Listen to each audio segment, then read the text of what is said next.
Be 21 or older. Gambling problem? Call 1-800-GAMBLER. Terms and conditions apply. See app for details. Offer not available in New York.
Seven o'clock in St. Louis, and you're listening to the Morning After on 101 ESPN and the TMA STL YouTube channel. The program presented to you by Brown and Crouppen.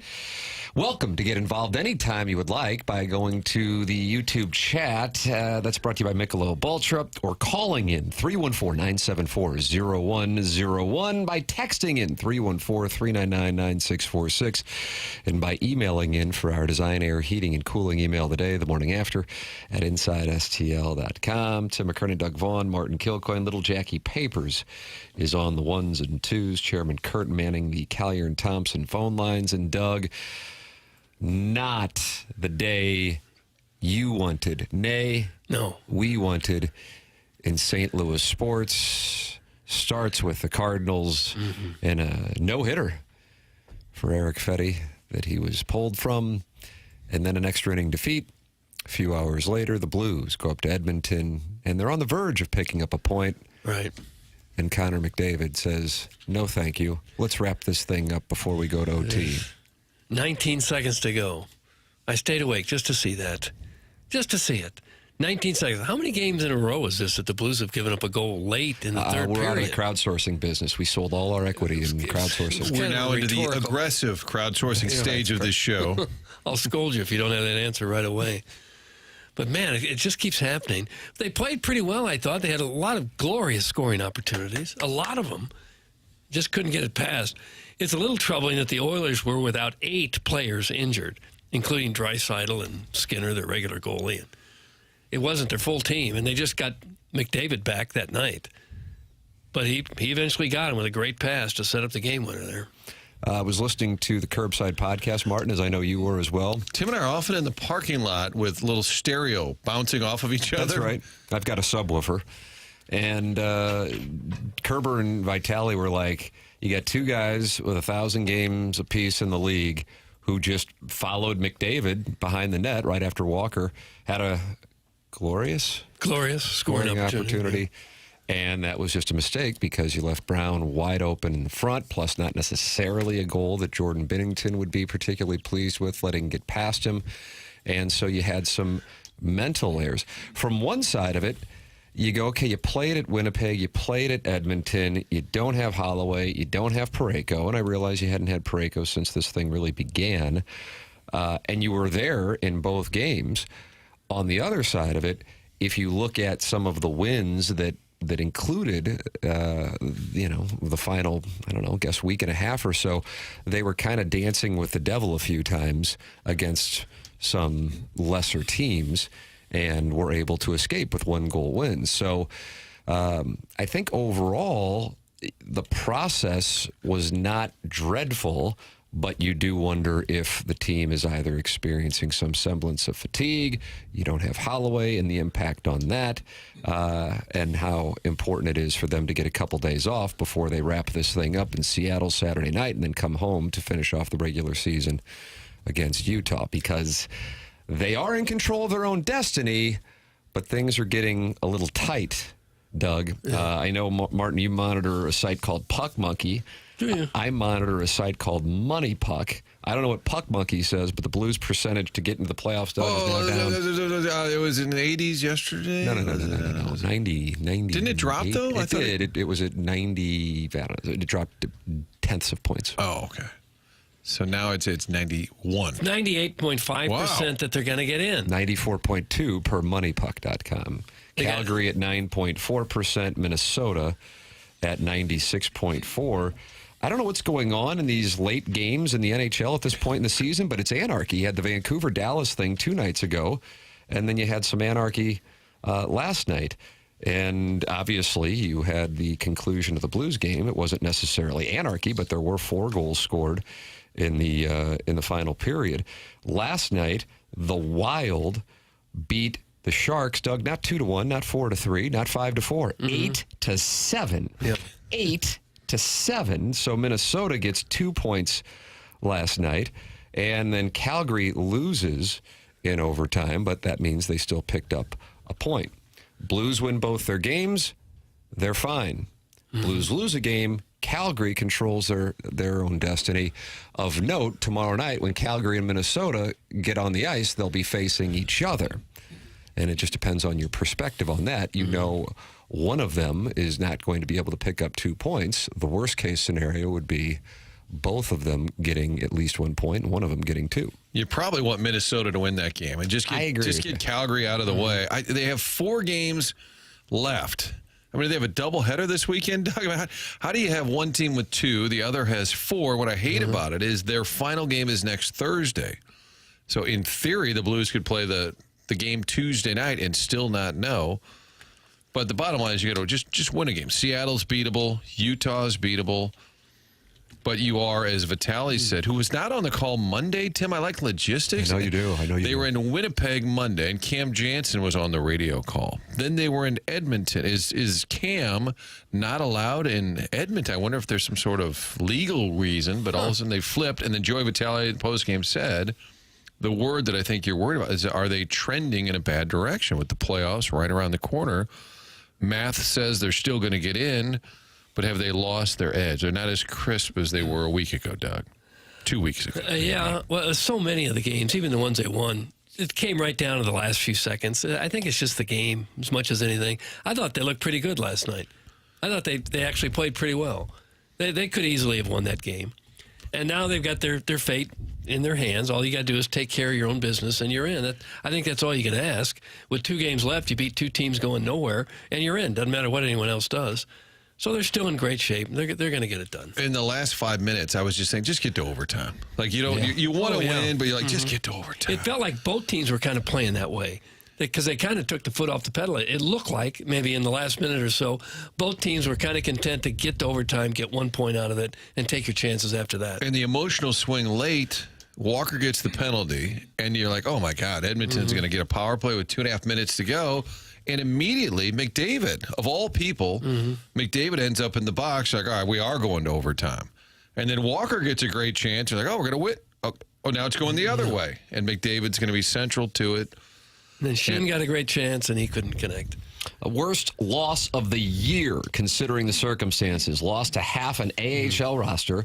Those D pairings were the worst pairings all year. Launch Leddy and Falk into the sun. Okay. And, oh, yeah, hit the damn net when you're shooting wide open in front. That's from longer than Martin's onboarding process. Gosh, how soon they forget. Leddy and Falk were sent where? Into the sun. Into the straight into the sun. If you don't win every game, you got to win every game, or you got lousy players. How are the sports? Are they great? The sports aren't that great today.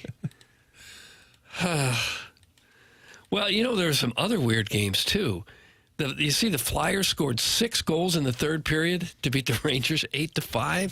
What's going on at the end of the season in the NHL? Yeah, it makes you think they're kind of out of gas. And then you get late in the games and you don't know what's going to happen.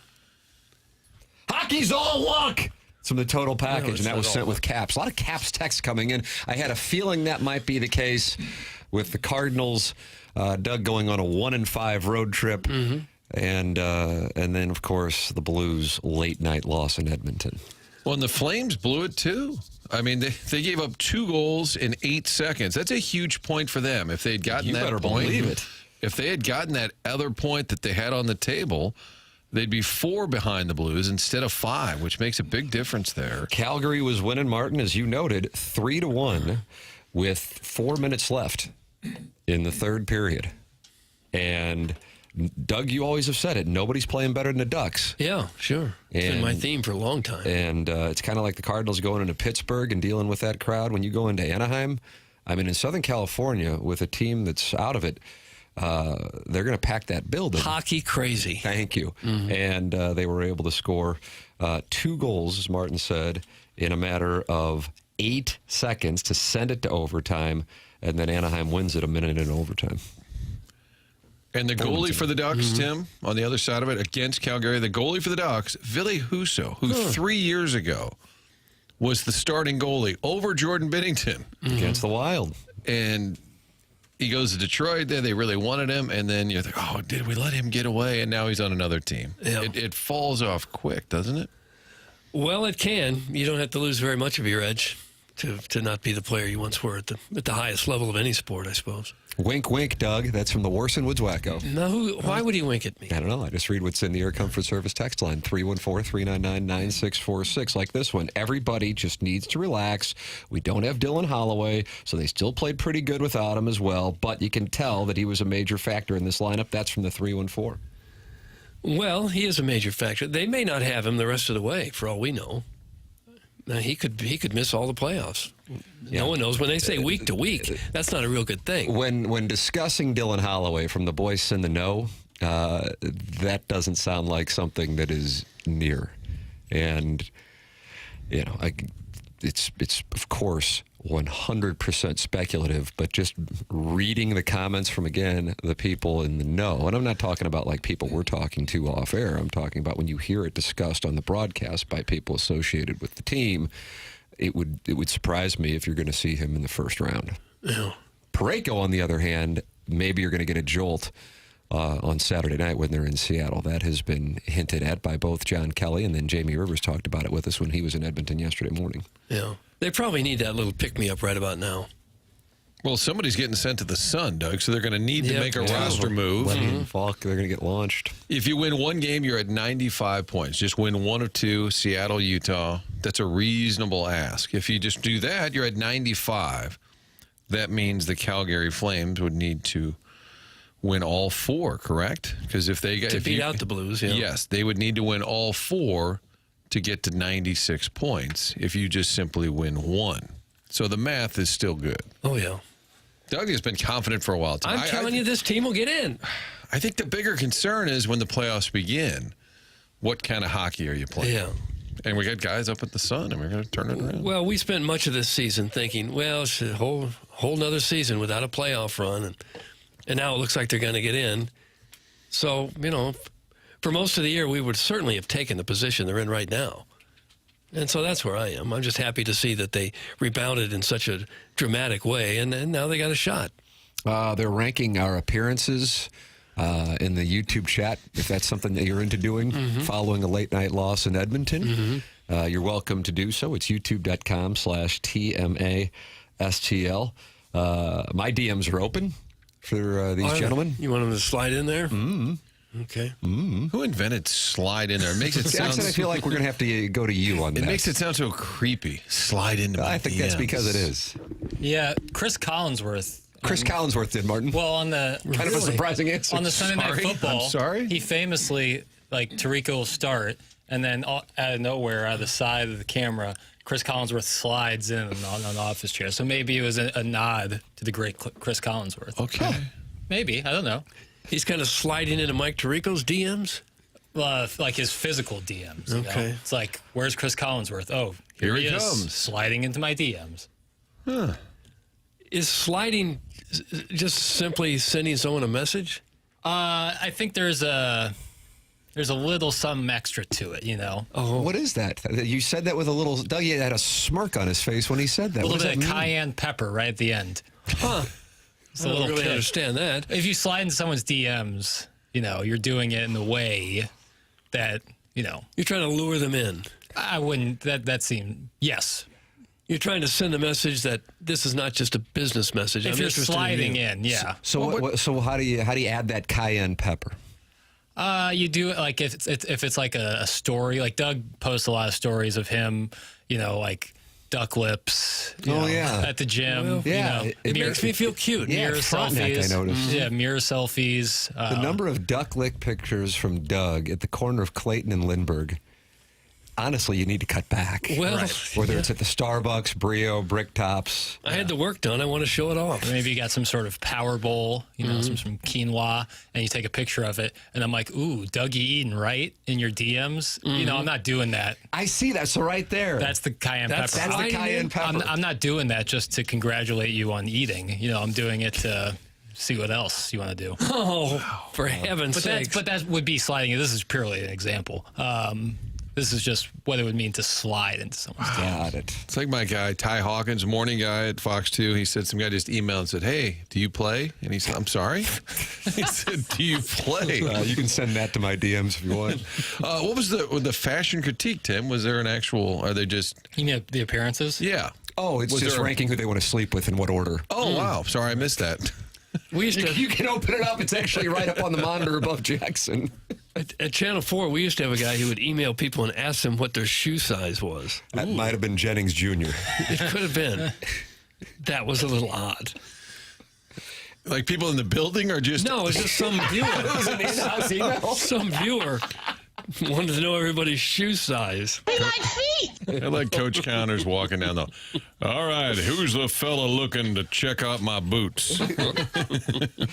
Sharon Clayton, she's also in Sanibel, Maui, in Michigan, says, I slid into Goldman Sachs DMs the other day because they want to fight me about a fraudulent garage they approved on my account. Oh, hell no, Doug, that's Sharon in Sanibel, Clayton, Maui, Michigan. A fraudulent garage? Well, I have a carport. Okay. A fraudulent garage? Is Jackson, that was Stedman-esque, I have to tell you. You think garage could have been charge, a fraudulent charge? I thought they it was a approved? financial term I didn't understand. I bet she meant to say charge, and it. The The wind might be whipping and talk to text in Sanibel this morning. Yeah. Hawk is up on the Gulf side. Takes are welcome, and when Doug's wearing his hot take mitten, it's brought to you by the EDF Group. Attention business owners. Did you know fire codes require a company's fire alarm system to be inspected and maintained by a certified fire alarm service provider? It's not just about compliance. It's about protecting your employees, customers, and property, and that's where EDF Group's Fire and Security Division comes in. Proudly serving St. Louis and beyond, EDF Fire and Security specialize in keeping businesses safe and secure. From expert fire alarm inspections to advanced commercial security systems, they've got you covered, and it doesn't stop there. With 24/7 fire alarm and security monitoring, you'll have peace of mind knowing your business is protected every hour of the day. Don't wait until it's too late. Call EDF Group's Fire and Security Division today and let them help you stay compliant, secure, and safe. Visit theedfgroup.com or call 314-993-8053 to learn more.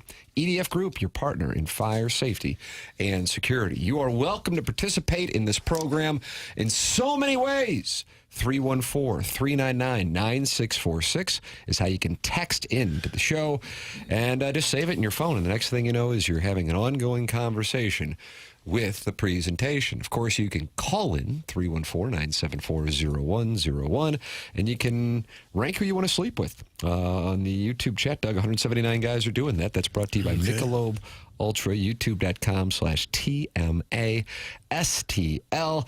Coming up on your Stiefel dossier, Bernie Federko will be joining us for his Thursday 101 ESPN hit. That takes place at 8:15. Design, Air, Heating, and Cooling email the day as well.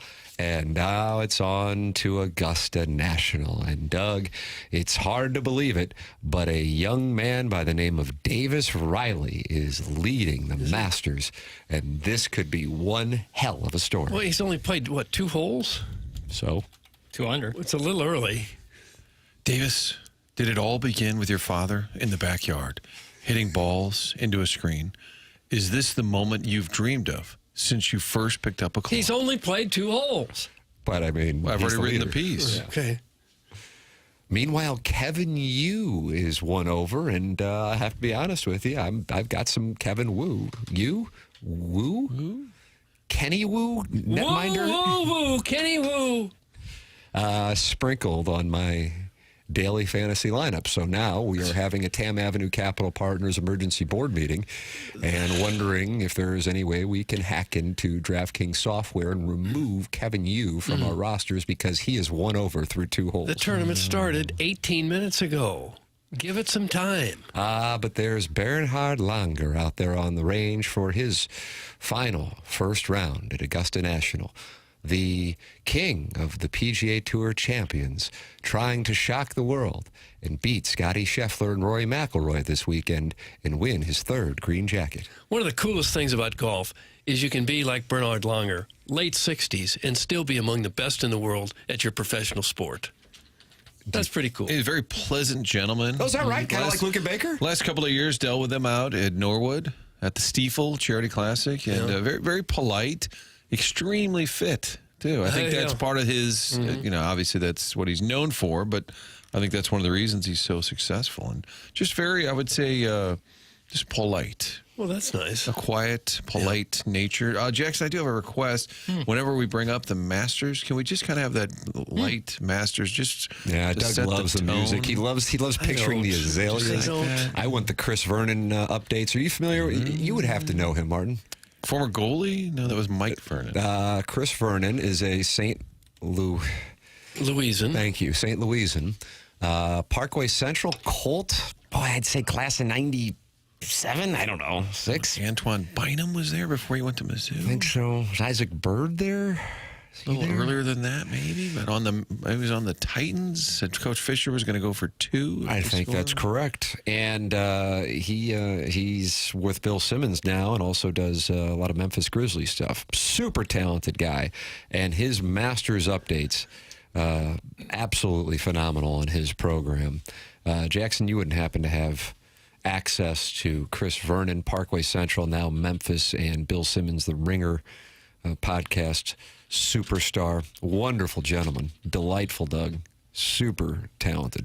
Big fan. I'm a Chris Vernon lemon. Okay. So and you enjoy his Masters updates. Tried to hire him. Did you? Yeah. There you go. Here's a little taste. A taste. Walking Neiman 4 under. Walking Neiman. Joaquin Neiman always scheming. Joaquin Neiman always scheming. He's Joaquin, but not the Joker. Joaquin? He's Joaquin, but not the Joker. Fleck. Joaquin Neiman 4 under. That's what's going on at Augusta. What's going on at Augusta? It's not Jimmy Gary Nance? Woodland 4 under. Gary Woodland. Gary Woodland 4 under. Gary Woodland. Gary Woodland. And he kind of inexplicably has 3 random mascots. These are the Masters updates? A beagle. My belief, there's a gerbil, you say? Beagle. Oh, a beagle gerbil. It looks like a furry convention behind him. It's a gerbil with a lot of conviction. Oh, I like that right there. So I believe the genesis of these updates, for old school sports radio, although I guess Jackson does them too, now that I think about it, Right. the updates that were material, I suppose, to those not with internet connections decades ago, or just many of the people who participate in the 101 ESPN YouTube chat, and they're going, well, you got to do the Masters update. And so they would play the music, and, well, now it's on to Augusta, where Davis Riley leads through 2 holes, 1 under, and this Masters update is brought to you by so-and-so. There it is right there, Doug. Oh, Lord. Oh. So dramatic. And Kevin Yu has met his maker with a bogey on number 1. Okay. Meanwhile, is it Davis Riley's time at Augusta? Probably he not. is 1 under. And he is just 70 holes away from his first Too green early. jacket. Meanwhile, Bernhard Langer will be on the tee here in a mere matter of 13 minutes. And what a fun pairing Chairman Ridley's put together with the amateur Noah Kent joining Bernhard and Will Zalatoris. Oh, that is so cool. Oh, these guys are playing together. This Masters update brought to you by Sound Story. Okay. If the Masters wasn't so cheap, they'd have a gentleman in a tuxedo playing a grand piano on every hole on the fairway as you walk by. It's kind of an old money move. Yeah, playing that song. Top hat, monocle. So Chris Vernon had to do this, and he said, you know what, we're going to do it our way. Chairman of the board, and that was the genesis of what is now a signature moment in Memphis sports talk radio, which I think Jackson would love to work in because they, of course, have an NBA team and don't have an NHL team. They sure do. Yeah, but a lot of the coverage is about people making gun signs as opposed to the final Yeah, score. but you get to kind of cover the Cardinals since the Memphis Redbirds and, obviously Grizz Nation, and they love the Grizzlies. Yeah, it'd be pretty fun. Memphis, talk about Penny Hardaway. Fun. So you'd rather be in Memphis No. than here? Wow. Goodness. People know I'm loyal to the soil, Are you? but I'm saying Memphis ain't half bad. Walking in Memphis. Yeah. There is that song. Well, Harrison's brother Master is not a fan of Chris Vernon, Doug. He says, hey, Tim, Harrison's Vernon doesn't seem very funny. Let's move on. Stop it. My favorite hole in the property. Does he do another update song like every 10 Every minutes single or day. something? Every single day. Just once a day. I think he's on for 3 or 4 hours an afternoon drive. Constantly singing? The Masters No, update. just when you got to do the updates. Yeah. Like if Jackson were to sing the Mavericks-Lakers score. I'll do a Chris Vernon style Masters update today. I don't know if I'd fire that puck on net, but it's your call. It wouldn't sound as good with the Sports Center music that we have going on. Like it works for him because he's got like heavy bass So going just on. play the Masters music in the background. Not Updating the Lakers-Mavericks score. Yeah, probably not the best idea. Memphis would eat Jackson alive. That's from the 314. What does that even mean? I don't know. I don't know. What do you It's eat kind me of a alive? rough. It feels like a rough city. No, And you say that as you are just a mere minutes from downtown St. Yeah, Louis. Memphis but it is cool. feels even grittier than St. Louis. Yeah, it's blue collar. People not afraid to work with their hands. Did they build they built the pyramid and then all of a sudden they didn't need it anymore? It was Was it like 10 years later and then the pyramid was I think outdated? it's a Bass Pro Right. Shop. Yeah. Kind of also similar to St. Louis. Built a dome and it was outdated the moment it opened. But we hedged our bets. Might get a team, might not get a team. But Yeah, if we put don't, yourself in a good spot in a negotiation if you have an empty dome you just spent taxpayer money on when you negotiate with an NFL franchise. we'll either get the Los Angeles Rams or a boat convention. Either way, we're covered. Now back to you. I suppose they could turn it into a Bass Pro. That's a pretty cool The store. Dome is going to become a Bass Pro. I guess it could, just like the Pyramid in Memphis. Well, get Karen Spencer on line one. Bounce some ideas out there. No, the Pyramid was like the coolest looking thing, and it was a basketball hub. And You it's cross the Old Man, the Ole Miss on 55, and it'd be right off to the left. You go, oh, there's a pyramid there in Memphis. Fittingly, Doug, Egypt, the whole thing. Right. And then the next thing you know, it's a Bass Pro Shop. Yeah. I never understood. You need a lot of lures. That one in Sunset Hills is really a cool store. Massive. I don't know if they'd have enough of that stuff to go around to fill up the Dome, but it's it's an option. Part of the Dome could be Bass Pro, I guess. So you are an advocate for the Bass Pro Shop? Yeah, I'm leaning in that direction. Dome partnership. Mm-hmm. All right. Johnny Morris is a billionaire now, the guy who started that, so maybe he could bring an NFL team to share the Dome with his new Bass Pro outlet. God, I hate this stupid show. Now I'm reading all about the Memphis Pyramid. And I can't stop. I just can't. Let's go back to Davis Riley. Is there any interesting tidbit there on the pyramid proper? Doug, do you think they're measuring Davis Riley as he's going to the third tee? I don't think so. They have. I bet they have. probably It's have going to to the third tee on Thursday. They probably have a lot of green jackets that would fit most of the golfers. Wouldn't you think? I think they size them up after the fact. I think they get a pretty general size and then size it up. You can't put the one Ian Woosnam wore on Nick Faldo, though. Yeah, there's like some big discrepancies. Happy Little Hunter probably couldn't wear the same one. That Happy Little Hunter, Brian Harmon. Right. That was Adam Wainwright's pick here on TMA yesterday. Yeah. Deschambeau wouldn't fit into a jacket that's one of the smaller players, but most of them are of similar size. Denny McCarthy. Yeah, boy. You said a mouthful there. Doug, do you like how you can only keep it for 1 year? No, I don't like that at all. It should be yours forever. They don't get to go home with it? They do for the first year, and then it stays in the locker room. I don't like that. And they wear it during the Champions Dinner. They can't have two? One for you to take at home and one to be in the locker room? Nothing's stopping the players from purchasing a green jacket. Well, they won't be from Augusta. They should. Doug, think if they could put an aquarium in the Dome. They could have a shark. That's from Edmund's text ringtone. Marlins Park had that. It went well. So just they fill up the Dome with water and there's just like a shark? Like turn it into a full-on aquarium? I guess it would work. They did it with the Coliseum. They'd flood that. So why not flood the Dome? The one in Oakland? The one in L.A.? The one in Rome? The one in Rome. Yeah, sure. They would flood the Coliseum? Yeah, and then they would have like boat fights. Reenact boat fights? Reenact like battles Lake of the Ozarks, Memorial Day weekend? No. Very similar. They did not have a party cove. Like Koozies. gold chains and hairy chests and divorcees? Yep. All right. They had little boats firing on each other there, right? Yes. Yeah. In Gladiator 2, the 2024 Ridley Scott movie, it's heavily featured. Boats? Mm-hmm. Boats in the Coliseum. Mm-hmm. Sharks, even. Cigarette boats? Yeah. Cigarette boats. Yeah, Kid Rock is blaring. They didn't have cigarette boats in the year 100. I don't know. Jackson says he doesn't know on that. I just don't think they would have. Doug, the Walrus was the greatest Masters champion ever. That's from the Warson Woods Wacko. Yeah. Craig Stadler, the Walrus. We're going to need a bigger coat. We got a fella coming down 18. Looks like he's been to the Golden Corral. Hashtag flood the Dome. So it sounds like there's some momentum. It's trending. Would make it different. You're welcome to participate in the program so many different ways. Call in 314-974-0101. Text in 314-399-9646. Email in Design Air Heating and Cooling email today. The morning after at InsideSTL.com. Design Air online at DesignAirService.com. Doug, I think we've turned the corner. And this is going to put me and you in a very happy place. Mm-hmm. Highs of nothing but 60s and 70s over the next 10 days, minus highs in the upper 50s tomorrow. I think we've turned the corner. It feels like it. That's just real nice, Clark. Beautiful day here in the St. Louis metropolitan area. Design Air Heating and Cooling is who you go to with Seth Goldcamp, the longest running sponsor on TMA. Martin is a client.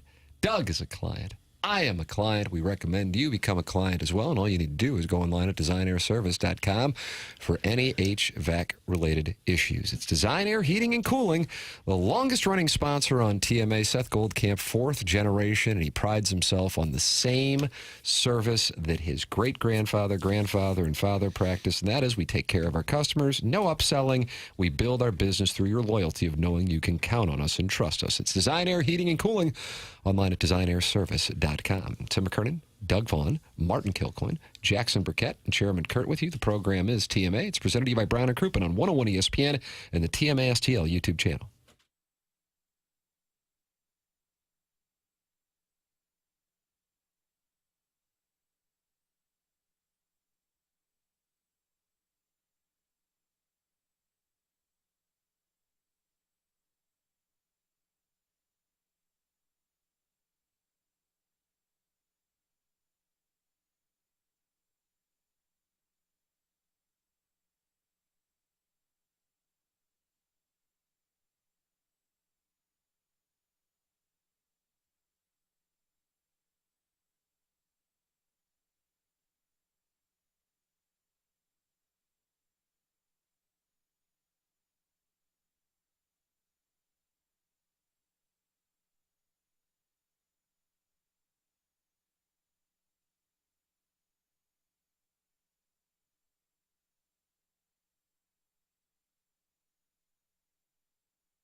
Oh, yeah. Wow. Tough to get through this with this on this early in the show, Doug. Here come the waterworks.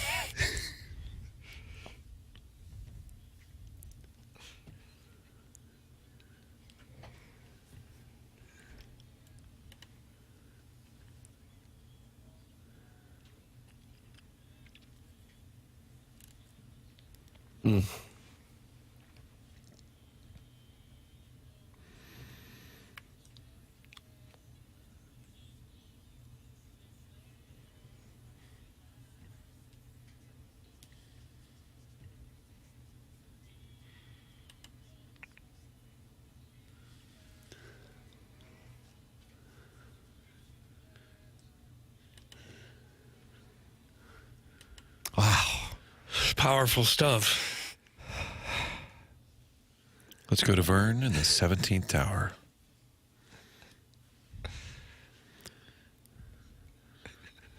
For heaven's sakes. Perfect swing. If you look at the swing, though, and I appreciate that, I kind of flip the ball. I ain't going to get it done. You flip the ball. Flip the ball. You can't be flipping out there. All right. I need to bow that wrist and compress, and that's what I've really been focused on, and I appreciate you reviewing the swing video I sent you. I didn't see it. What? I did not see a video. You wrote, it looks great. It seems like you're just blowing me off. No. Does the Dotem leaderboard list all the callers? And Carlos Spicy winners at 2 under. Kevin at the Lake, a shot back. Big Tuft making a charge. Eric at the Central West End is at the turn. Joe Boo's Rum right there in the mix. The USGA treats it as a sister tournament to the Masters itself. That's actually correct. Thank you for your recognition. And we will have a Dotem announcement, as the Dotem is returning for the first time since 2023. Jesse Kiowski and I went to the venue on Monday, and we will have an announcement regarding the Dotem's return, Doug. And I believe that announcement here, I'll take a look at on the 21st. Okay, take a look. On the 21st. 21st of May. And you'll want to set aside the 29th and 30th of May. That's the tournament proper. That's correct. Okay. Announcement coming up on April. Nurse. April? 21st. May? April May? 21st. Event May 29th. Oh, wow. May 30th. Maybe Matt Holiday will show up for that. You think so? He only texts in when we have other people on. I noticed that. What's going on? So I don't know. When I text him, it tends to be crickets, but then during the show, He's listening to Wainwright. He's listening to Wainwright, and then I nominated him for Listener of the Month, and he texted me yesterday and said, not signing up. And I said, I was trying to skirt the rules for you. And he said, much appreciated. So not interested in being a Listener of the Month. Not really interested. Although we could send out a Matt signal. It's a good day to call in. Call on in. Bernie Federko's coming up at 8:15. Yeah. We can review the Cardinal road trip, Doug, which went 1-5. Not bad. They got one. And now the Cardinals head home with a day off today to take on the Phillies. It'll be Nola tomorrow night, Sanchez Saturday, and then Zach Wheeler on Sunday. Hello, friends. Hello. I never like it, regardless of pitch count, when they take a pitcher out throwing a no-hitter. I just don't care for that. But you knew he wasn't going to go 9 I knew innings. he would. Yeah, sure. I knew he wouldn't. What do you want? You want another inning there? He'd thrown 88 pitches. If I'm the pitcher and I have a chance to throw a no-hitter, I'd like to stay in. Here is Oli Marmol explaining his reasoning on pulling Eric Fedde with the no-hitter. Hit the lever, please, Pete. Yeah, is he going to finish that game? The answer is no. I mean, he's on 5 days rest for the first time. He threw, max of 76 pitches last time out. You're taking him to right around 85, 90 today. He's got less than 10 pitches to work with and 3 innings of game to go. So if you're in the 8th inning, yeah, I'd let him ride and see what you got. But try to cover the 7th, 8th, and 9th. He's not going to finish that game. Way to have confidence in your guy. But it was only 6. I understand it looks terrible, but was he going to go 9 innings and get a no-hitter? No. I don't know. He was not going to stay out there that long. 0-4 in extra inning games. That's a sign of a team that doesn't know how to execute. Doug, that's from Not the Happy Days Potsy. Well, and offense had been their thing. They were like the only team in baseball that had scored at least 4 runs in every game, and yesterday they just could not buy one. Just could not get a hit. It's kind of surprising to me, anyway, that an 11:35 game in April in Pittsburgh was 0-0, and in the 8th inning in an hour and 20 minutes. It was flying. It was flying like that. You guys good? You're good. Yeah, let's just do this. When do you guys run into one? We're good. We're out of here. Sounds good. Minimum salary $750. We're good. That's good. Average salary $5 million. Although certainly when you factor in the Pirates, that's going to reduce that average. A lot of plays at the plate where it was not even close. I enjoyed the one where Michael Stanley tried to hurdle the catcher because he was 10 feet out by 5, 6 He steps. could have turned around at that point. And said, I mean, I'll just try and scamper back because I'm not going to be safe. Tommy Pham with a throw. Friend of the show? Well, I don't know that he's a friend. But Wilson Contreras, we monitored that situation, whether he would get the start and stay in the second spot in the order. The answer was yes to both, and he did get a hit, but he went 1 for 6 and had another strikeout. His average now at 102. And Katie Wu writes this morning in The Athletic about the situation that the Cardinals are facing with that offense that had gotten some people, including myself, excited about what we saw in the opening homestand. Since sweeping the Twins during the opening series, the Cardinals have won 2 games. The bullpen has shown cracks in effectiveness and usage, and the potent offense, which has scored at least 4 runs in 11 of its 12 games, took a few hits with Herrera's left knee bone bruise and Gorman's right hamstring strain hitting the 10-day injured list, and Wilson Contreras' early slump of a 102 average and a 313 OPS is also raising concerns. I would think concerns would be a nice way to put that. Contreras is 5 for 49. Yeah, and that's part of the column, Doug. Contreras at 5 for 49, and Katie calls it a ghastly 22 strikeouts, and I love that adjective. Yeah, it is ghastly. Contreras is 5 for 49 with a ghastly 22 strikeouts to open the season. Despite that, Marmol has elected to keep Contreras at the top of the lineup, usually in the 2 spot.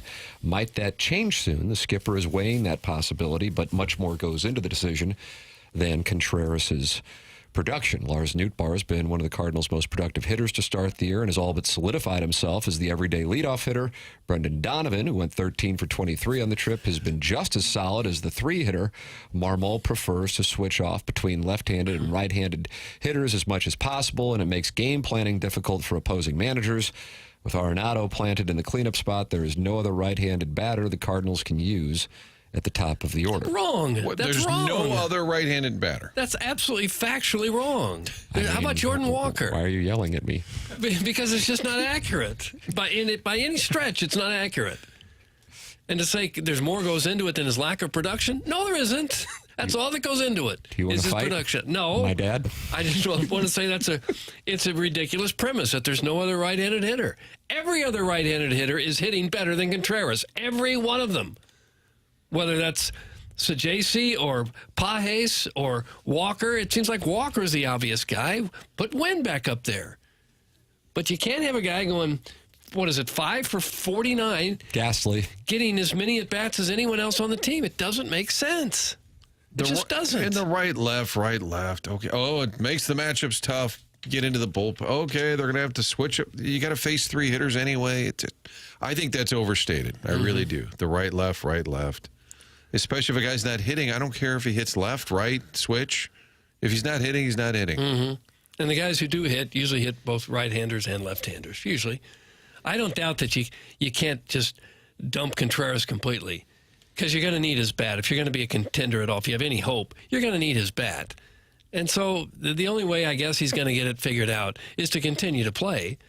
But you can't put him at the top of the lineup. How long does this have to go? Right. I think that's a very reasonable take. You're not burying the guy. You're making a move that makes sense, and I don't understand why there's resistance to that. It's always, I would imagine, difficult to, especially on a team that has a limited number of high-profile offensive veterans, to move that guy, especially early in the year. And there is a history with Contreras getting pulled, in one case, from his job a month into the season. That he was hired to do. Right.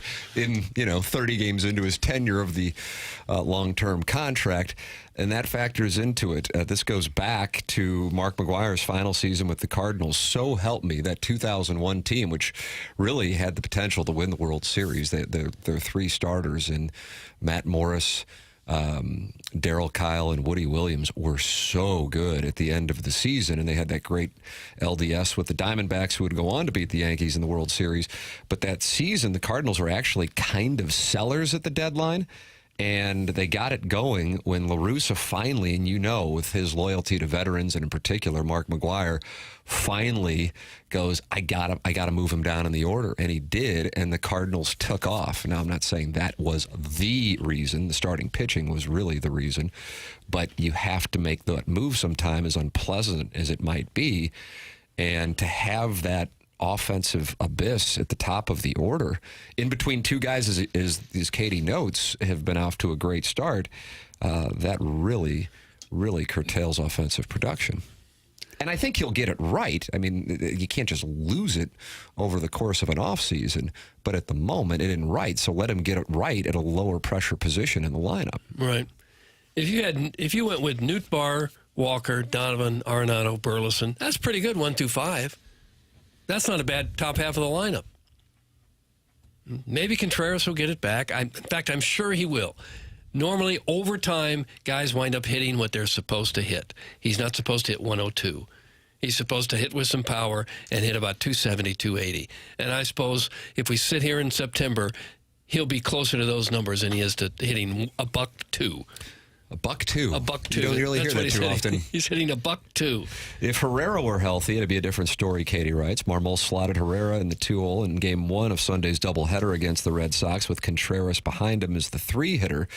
Marmol was comfortable breaking this lefty-righty pattern because the Red Sox were starting Sean Newcomb, a left-hander, and Marmol wanted to stack as many right-handed bats at the top of the order as possible.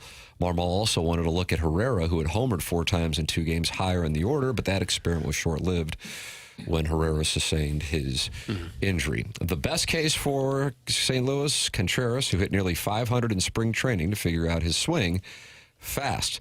Contreras was asked about that after the loss, and he said, spring doesn't mean S, and you will have to explain that to your children. I simply cannot. Opposing pitchers are not game planning. They're just throwing fastballs down the middle. If you watch my at-bats, I'm not getting any fastballs, and I'm not getting a good pitch to hit. I'm probably over-swinging, trying to do something. I need to get better at that. There are no excuses for me not to get better. One thing you can appreciate about that guy is he always has the accountability. Yeah, he's a great guy, and you root for him for sure. I'm of the opinion that most hitters are streak hitters. Guys get into a groove, and they feel great at the plate, and they go off for a while, and then they lose it a little bit, and then they cool off. And I think you should take that into account when you construct the lineup.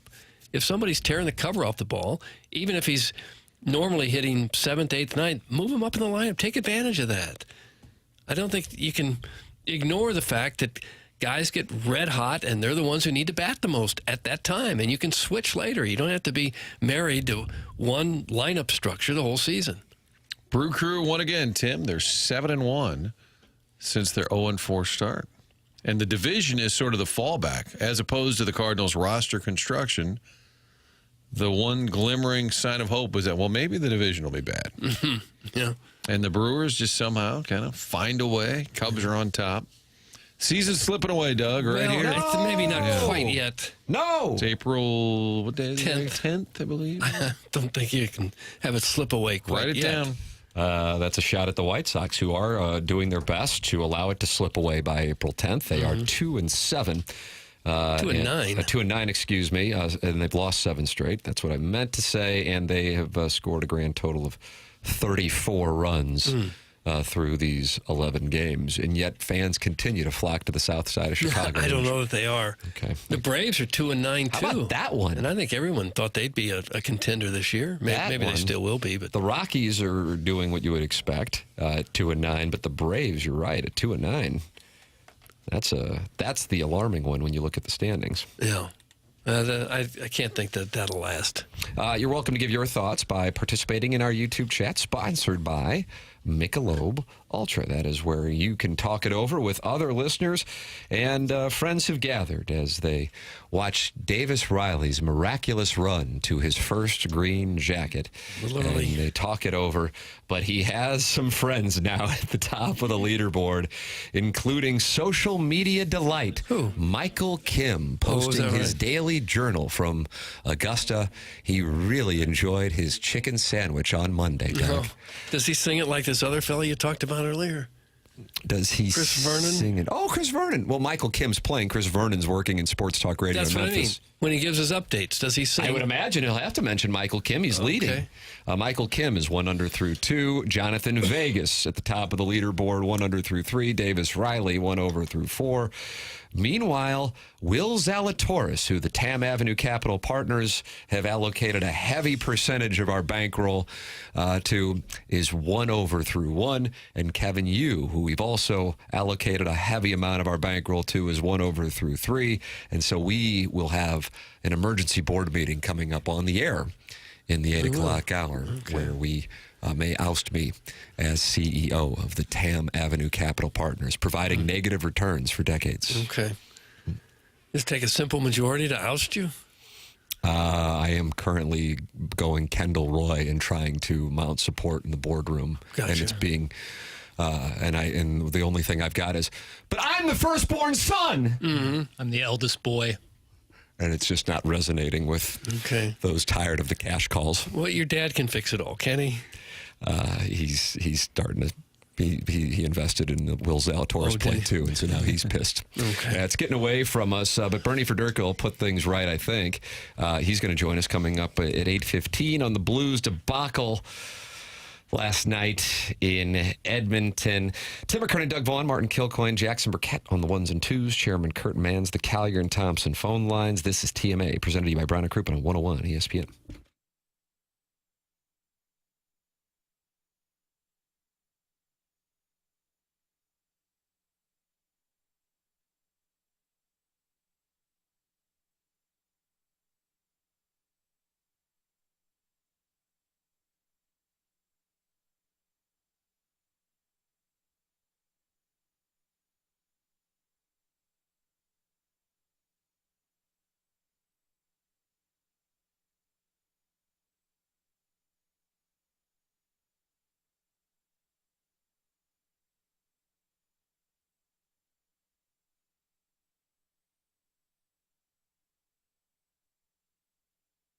Stewie from Stewart's American Mortgage gives out his personal cell phone, 314-324-4440. And Stewie is with us right now talking down payment requirements. Stewie, what are your thoughts on down payment requirements? Tim, I got a great story for you. ESPN listener, TMA listener, they're going ahead. They're saying, I want to buy a house, but I don't have 20% down. They met me about 30 days ago. How do we do this? I can't come up with the money. I said, look, you're a first-time home buyer. All you need is 3% down. With the bagel loan, there's no closing costs. So you can scrounge around. You say, you know what?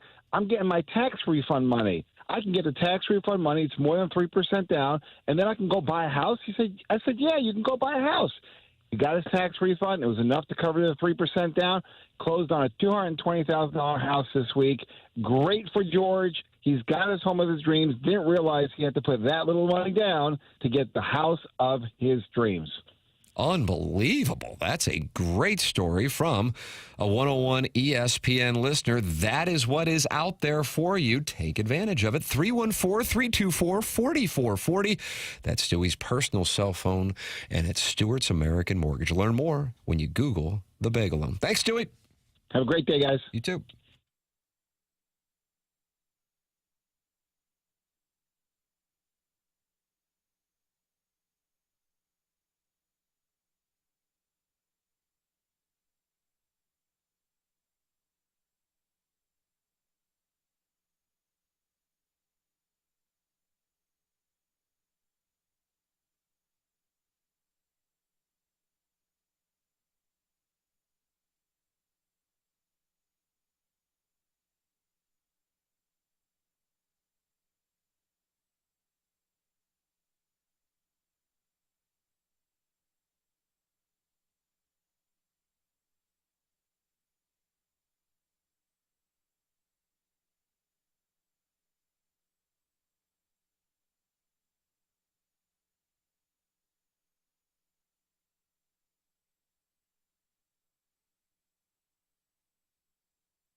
This is Action Jackson with a Sports Center update driven by Johnny Londoff Chevrolet and Johnny Londoff Autoplex. The Blues lose last night in overtime, final score of 4-3 at the hands of the Edmonton Oilers.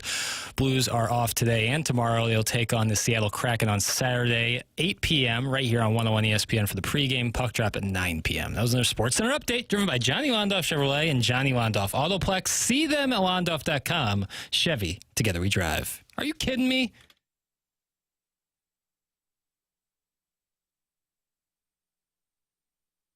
We're the Real Housewives of TMA. Come give us a chance, we'll make your day. Our shenanigans will never leave you bored. Did you just say that? Good Lord. So grab your bonbons and pour your wine. It's our turn to shine. We're the Real Housewives of TMA. Yes, we're the Real Housewives of TMA. Doug, this is the opening song for your show. Thank you to Rogers and Hammertoe coming through once again. Wow, that was a quick turn. Kind of a country feel to it. Gretchen Wilson-esque. You shot the opening montage for the Real Housewives of TMA yesterday. I know, of course, the Arch and Francis Park are the opening two. That kind of goes without saying. What else? I noticed there was like tumbleweed through downtown St. Louis with the red stoplights with no traffic. What else did you use? We'll get some stock footage. That's our plan. Somebody rolling down the Mississippi? But dated stock footage. A paddle wheeler for sure. Because when you'd watch NFL games coming in and out of commercials, they'd always show a paddle wheeler going up and down the old man. Like that's all we could do here in St. Louis. It's probably better than showing, some other there. What if they were rolling down the Gulf of Ladue, Doug? That would be waving. Different. Yeah, Mr. Licks is really. He says he is close to having the funding to acquire Warson Woods, flood it, and turn it into the Gulf of Ladue. I don't know how that's going to work with Manchester Road. I mean, occasionally you'd have to think that's going to run into problems on days where a ferry. There'll be a ferry that people have to cross. Yep. Yeah, and they'll have a stop. Like if I want to go from Kirkwood to Glendale, I'm going to have to take a ferry now? Right, but it'll stop at each municipality, so buckle we up. have a lot to choose from. Right, so you'll hit, what was it, Rock Hill? You have to stop there. What if I just want to get out at King Do and have some Chinese food? Which side of the ferry am I on? But then now it'll be like with an ocean view, with the Gulf view. Gulf view. You get a little bit of everything here. I don't know if St. Louis is unique in this, but you can drive through sections of like Ladue and see some of the nicest residential areas in the country, some of the most gorgeous homes you've ever seen in your life, and travel no more than 10 minutes north or east and see areas that look like Germany after World War II. I think that's fairly common in towns where you just roll up and say... I guess, so close to people that just have unlimited resources and money to the people who have nothing. Jackson is somebody with unlimited resources and money. Do you appreciate Doug's characterization of your home municipality? I think in the simplest form, it's all about balance, It is. It's like a Quinn Snyder press conference. Those were words, but they didn't say anything. Coach, you lost to Kansas by 40. We're looking for balance. Yeah. Well, I stick to your talking points. And connectivity. Jake Reynolds is in the Michelob Ultra YouTube chat. That's youtube.com/TMASTL and says, this is a banger theme song. Sharon and Clayton, and is she going to be on the Real Housewives of TMA? I would think she'd be one of the stars. You might have to have her like on a Zoom. Right. But she says that theme song is catchy. Yeehaw. That's Sharon and Clayton, Sanibel, Maui, Michigan. Meanwhile, Scott's Wrinkled Ballsack has made an announcement. After hearing that theme song, I think my wife is out. Thanks. Good luck to the rest of the ladies, though. That's from Scott's Wrinkled Ballsack. So you didn't run that by his wife before you produced it and shot your opening montage. It probably took Chat GPT about 30 seconds to come up with that song. Yikes. You just went after Rogers and Hammertoe, and that's going to be a problem. So that wasn't an AI thing? No, it was. But it's more it's more sophisticated than like the Chat GPT you used to answer a math equation. Did you hear that production? It sounded good. And that was that Carrie Underwood? And Miranda Lambert and Gretchen Wilson. Yeah, I think you combine those three, and that's just very catchy. See, Martin's on board. Martin's right there. I just came back from Nashville. They were grooming me down there for this sort of song, and you just get a pickup, And did you kind of type in pickup beer Sunday afternoons? Breaking news here on this program. Mr. Licks has just issued a statement regarding the acquisition of Orson Woods and the Gulf of Ladue that he is part of. He says, I can confirm I've had really productive conversations over the last week, but I'm unable to disclose specifics. Please respect my privacy at this time. Doug, that's Mr. Licks. Is he in a tariff war with Orson Woods right now? Orson Woods Wacko has issued his response. I talked to the father-in-law of Licks, and we may have struck a deal. The sticking point is turning the Taco Bell into a floating restaurant.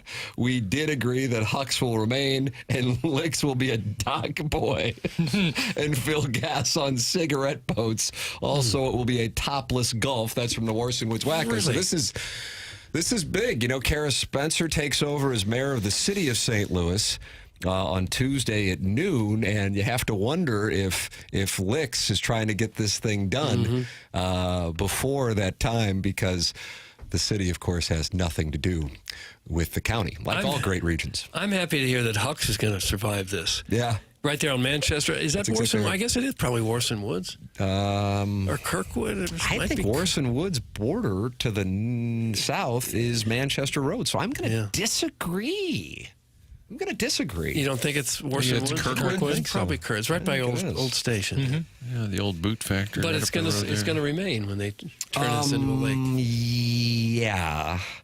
To be honest, Gulf of Ladue sounds a lot better than the idea of a loop trolley. That's from Bobby Bigwheel. So he likes the idea more than the loop trolley, comparing and contrasting the two ideas. I really like this Flood the Dome campaign. I think that's what we should Turning that into an aquarium? Well, and some sort of gladiator type fight dome, battle dome, and flooding it. And would be different. Having boat shows and wars. You wouldn't have to flood the entire dome, just a plain surface area. Yeah. You just put 5 feet. Sides all where the football field would be. Yeah, 5 feet of water or so. The Blues didn't lose in overtime. So the 618. Did you say that in your update? Probably.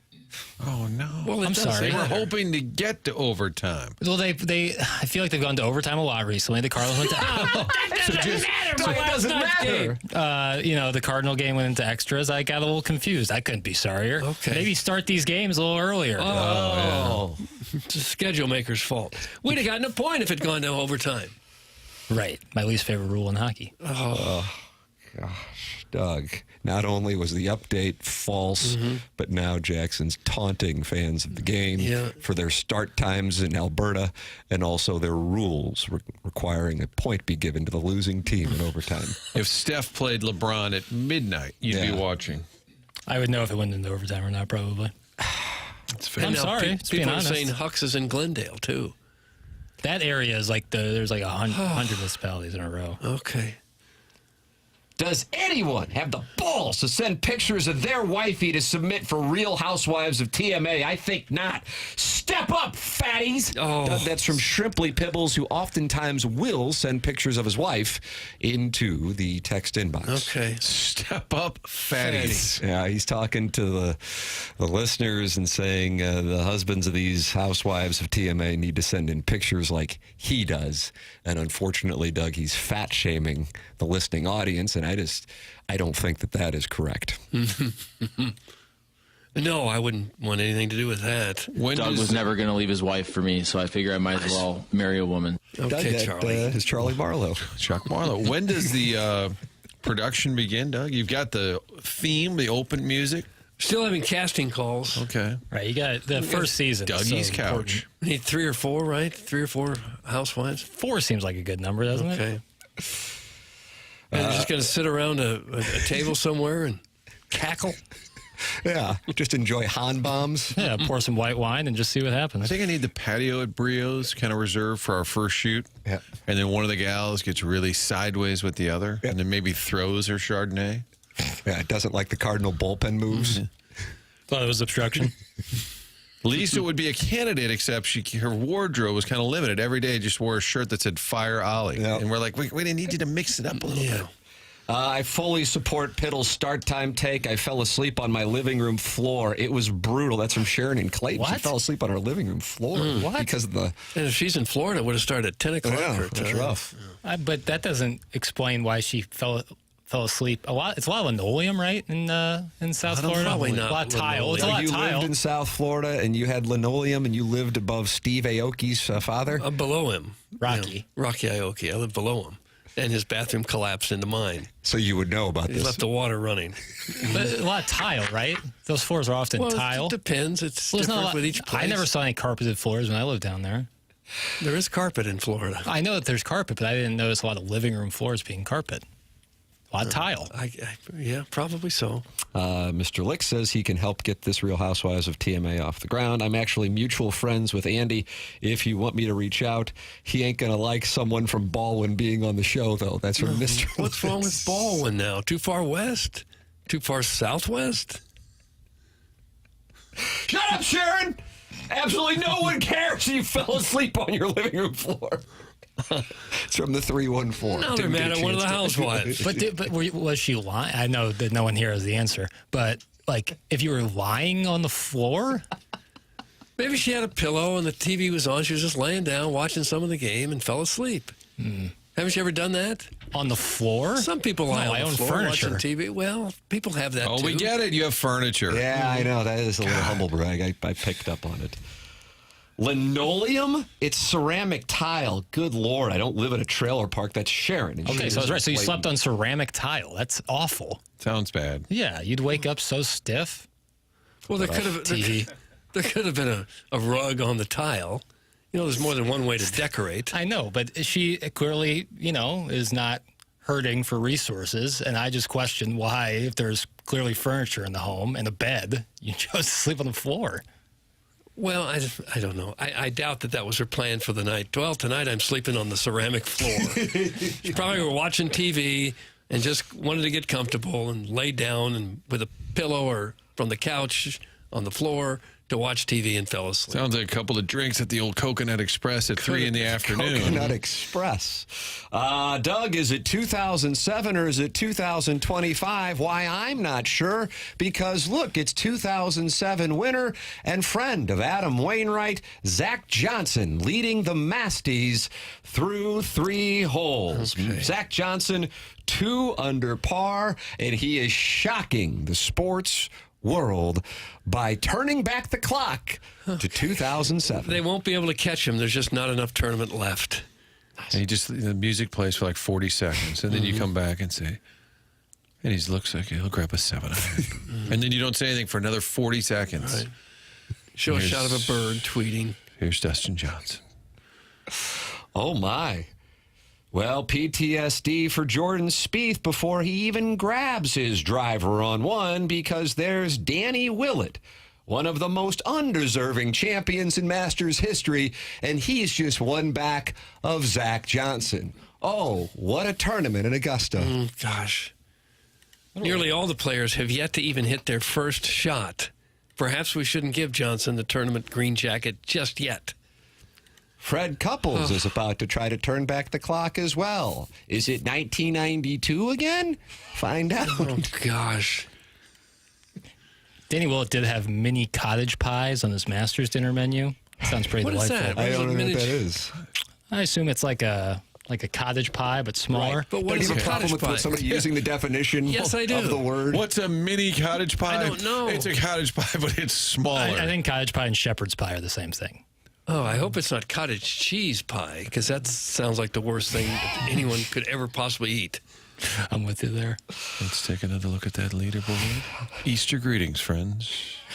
I'm surprised Sharon wasn't watching the game through one of the Blues players' windows. That's from the self-made Ledoux mom, and she's not happy that Sharon talks about knowing where the Blues players live in the area. So there's tension now between the Real Housewives. Doug, this opening scene at Brio is going to be... All makes for a better show, that's for sure. Bernie Federko is going to join us coming up here in a matter of moments on the Stiefel Dossier. The program's called The Morning After. It's presented to you by Brown and Crouppen on 101 ESPN.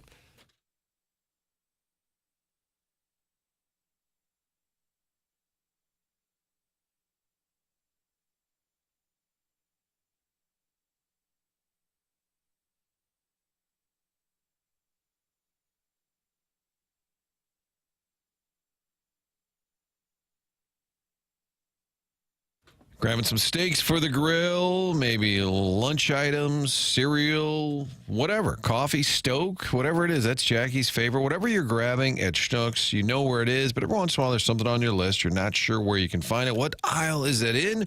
Use the Rewards app to find items in the store. That Rewards app not only keeps track of your points, lets you know when you have double points days, you can also use it to search the store for specific items. You can use it for curbside pickup or for deliveries. The Schnucks app not only there to help you with all your rewards, but also to find your way around the store. It really is a great idea, something they added a while ago. If you have not added it to your phone, make sure you do. When you're stopping and shopping at Schnucks, you want to make sure you get all of the benefits back to you. Do that with the Rewards app. Get the rewards from Schnucks stopping by and picking up all your grocery items. They've been helping you save money, and they can do even more of that by using the Rewards app. Sign up today. If you haven't, you're missing out. From your neighborhood-friendly Schnucks, it is the Rewards app.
Welcome back to the Morning After. The show is presented to you by Brown and Crouppen. We're on 101 ESPN. Tim McKernan, Doug Vaughn, Martin Kilcoyne with you.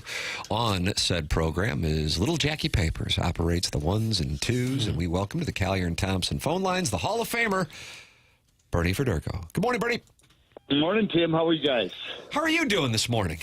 Well, you know what? I stayed up awful late and hoping for a better result, but it was a pretty good game last night. It was certainly an entertaining game. I was curious what of course, the outcome is not what Blues fans wanted.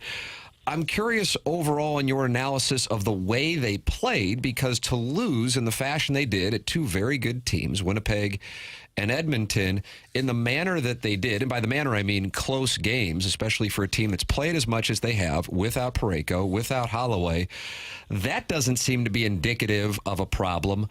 But at the same time, there were some things last night in particular that were a little concerning. So I'm curious, with the trained eye you have, what you saw in that game. Well, I think they missed an opportunity last night. Obviously, everybody's excited to have McDavid back, but when you look at the players that were out last time, no Draisaitl. There was a number of guys that the Oilers had out last night. And when you got those guys out of the lineup, you got to kind of take advantage of that. But that being said, I thought the Robert Thomas line was absolutely outstanding. I thought that they, had a lot of scoring chances. In fact, I think they had more scoring chances than the Oilers did. So as disappointing it was not to get points last night, I still think that they played very well. They had the forecheck going. Yes, they made a few mistakes and ended up back in their own net, but certainly even over the course of the two games between them and Winnipeg, they have played well enough that I think they should have enough confidence to know that in a best-of-7 series, they can certainly compete with anybody.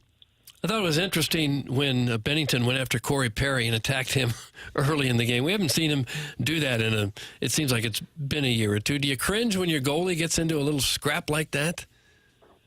You know what? Not really, Doug. You know what? Bennington is Bennington. I think Jordan's got that personality and he's got that temper that if something does happen, he's not going to sit back and see what's going to. He's going to take control of things. And Corey Perry goes to the front of the net, and you know what? He came in hard, and Jordan didn't like it. And I think that the goaltender has to protect his own space there. He sent a message, and I think it's a good message to send to anybody, because I think, Doug, now, there's been a lot of talk, and obviously everybody knows that the success of the Blues has certainly been a big part of it has been because of the way the goaltenders have played, and especially Binnington. And I think that you look back to 2019, everybody talked about how the importance of him, and then we saw 2 or 3 years ago when Colorado ended up, everybody thinks Kadri ran Binnington in the crease, and he got hurt and was out of the series. So I think he's just protecting his space that he should be protecting, and I think it's nice to see him send that message every once in a while, and I think it sends a message to the rest of the league. Hey, don't come near me. I'm not going to take this stuff. So I didn't see any problem with that. And I didn't see any problem with any of the play last night with Corey going to the front of the net, and I didn't see any problem with Bennington, what he did. When Connor McDavid's on the ice, I know you have to be totally aware, and I think it was on the radio broadcast they're talking about, two guys followed him behind the net on that last-minute goal, which was costly. Is that human nature if you're a player? Like, where's McDavid? Where's McDavid? Instead, somebody else gets loose in front, which is what the great players do, find the open guy. But what did you think in that final minute? Well, that's a situation there, that someone has to pick up the player going to the front of the net. Now, whether it's going to be, Fowler or Shen, one or the other, the two of them were back there, and I think that's a situation. That's a blind pass, Martin.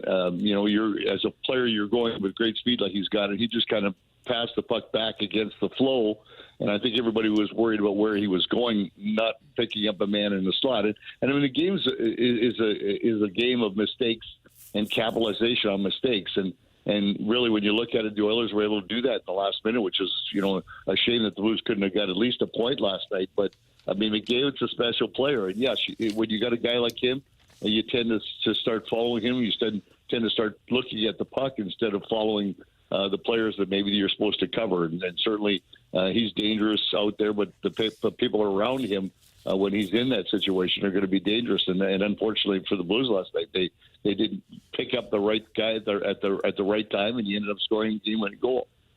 You think the team's psyche, when you lose a couple in a row and you're kind of right there in both games, how do you get the team back mentally? You win 12 in a row, you lose 2. It's not the end of the world at all. You're still in the driver's seat here. But as a coach, as a captain right at this moment, how do you handle kind of team morale?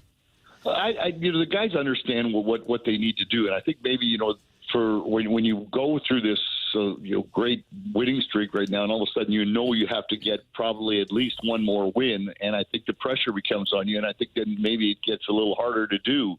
But I really believe that, they're excited about playing each and every night. It's good news is they got a couple of days to rest up before they play the game on Saturday. They still know that they have a home game here, against Utah on Tuesday. So, yes, to say the least, their backs have been against the wall for a month now, and they've come through in flying colors. So I don't think that there's going to be any problem with the attitude or the excitement in that room right now. And I think that obviously they miss Holloway.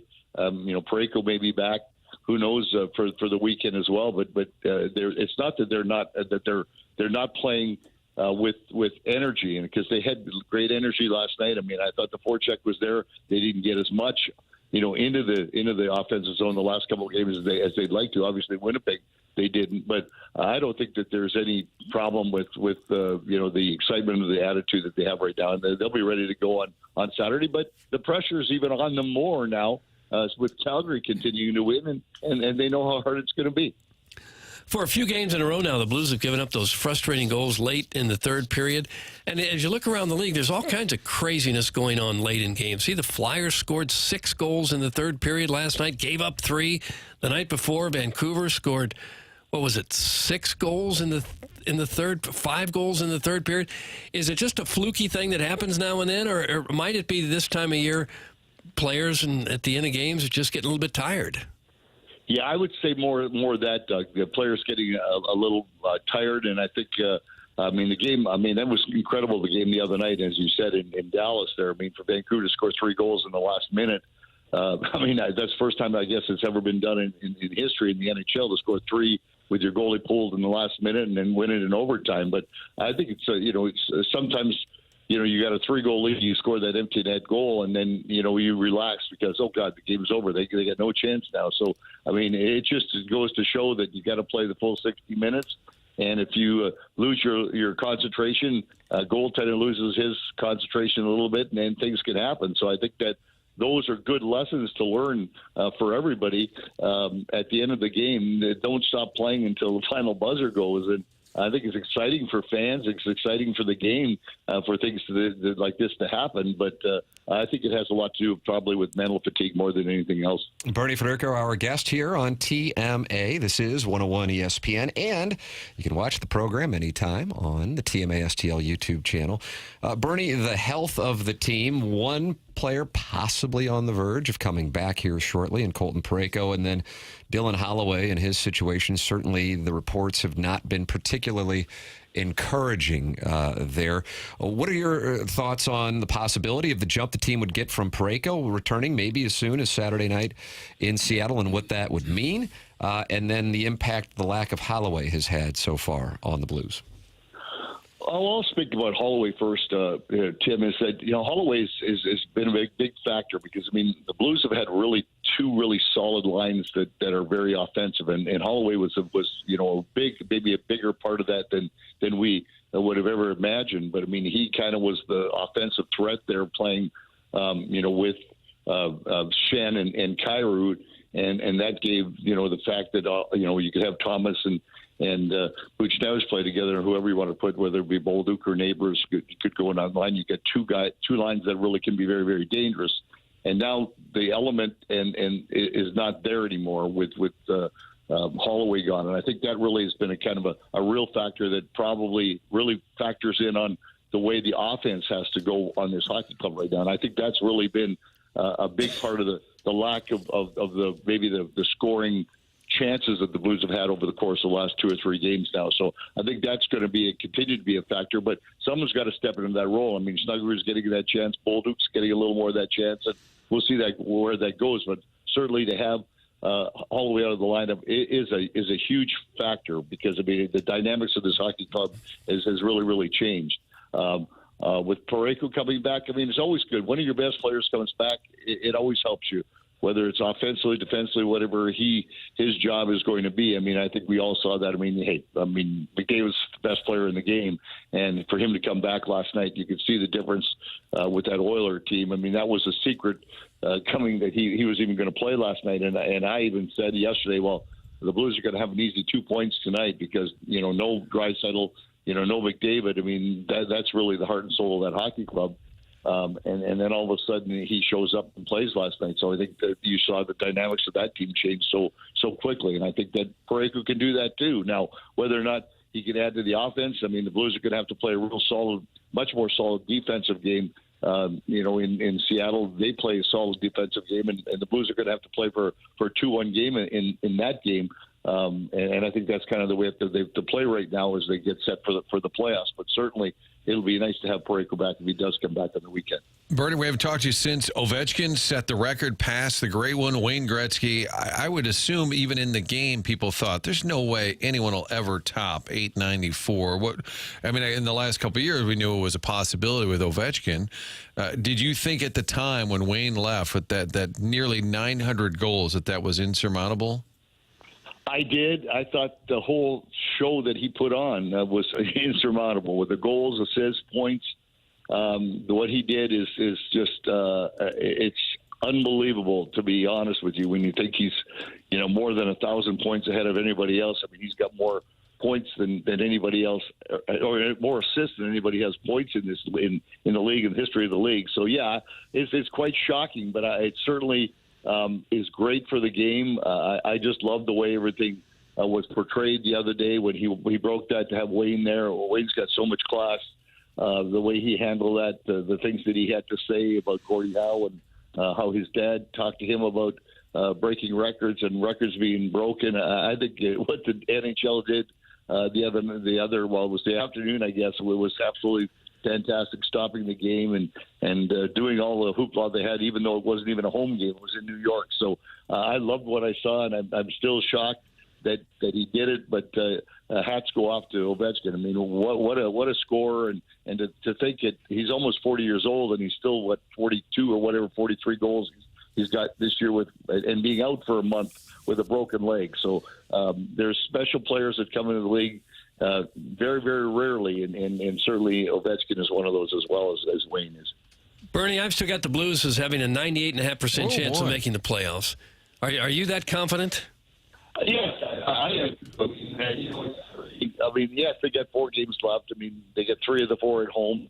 The Blues, as I said, I mean, I think that 95 points, one win is going to do it. I mean, I don't even know if Calgary's going to be able to pull off even 3 wins. I mean, Calgary's got Minnesota. Minnesota's got their big guys back last night. It's interesting how that can change. You get Kaprizov and Eriksson come back and they get 6 of the 8 goals that Minnesota had last night, and Minnesota hasn't been able to score any goals at all. So they get 8 last night. So I mean, they're going into Calgary next, and I think Calgary's going to have their hands full with that one. I'm sure that they're probably Minnesota trying to get into that first wild card spot, just like the Blues are. So I've got a lot of confidence that the Blues are going to certainly be there for the playoffs. Blues and Kraken Saturday, and yes, indeed, tomorrow night. That is certainly of interest to Blues fans, with the Flames and Wild playing each other. Then the Blues come home and wrap it up on Tuesday, and we'll find out where things stand for the Blues in the Stanley Cup playoffs. Bernie, always enjoy the conversations on Thursday. Thank you so much for your time this morning. Have a great day.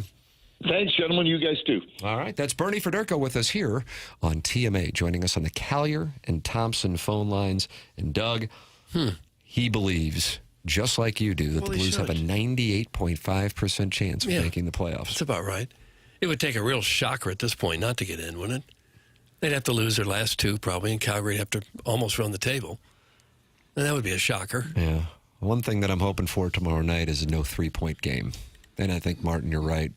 Minnesota, go ahead and take it.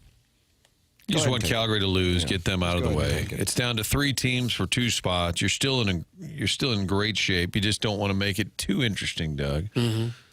And Calgary's got the next 3 at home. They got Minnesota, San Jose, and they've got Vegas coming in Tuesday. So there could be a scenario where you're playing at home, the Blues are, and that Calgary game in Vegas means something, and maybe Vegas finishes them off while you take care of business. But go to Seattle and win. Just take care of business. We don't need to be scoreboard watching, Doug. No. Take care of business. Yeah, and maybe in that last game against Utah, you can rest a few of the guys. If you'd want to. I think you probably would. You don't want to get anybody hurt. Yeah, especially considering if you had it wrapped up. I mean, last Thursday night, those guys got blown up in the second period against the Penguins. Yeah. So, yeah, there's been some carryover health-wise, and they've been pushing here for really the last month and a half since the Four Nations.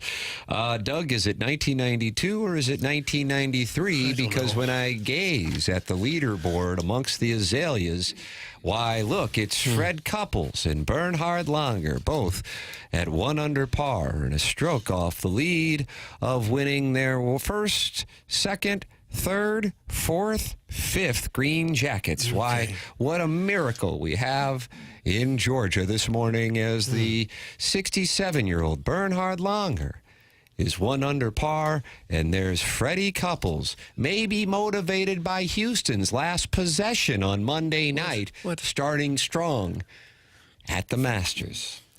Well, it's possible that some people haven't paid their taxes since those guys last won a Masters, and if that's the case, they should contact Mark Milton. So some of the listeners haven't paid taxes for 3 decades? Yeah, so you could be in some trouble.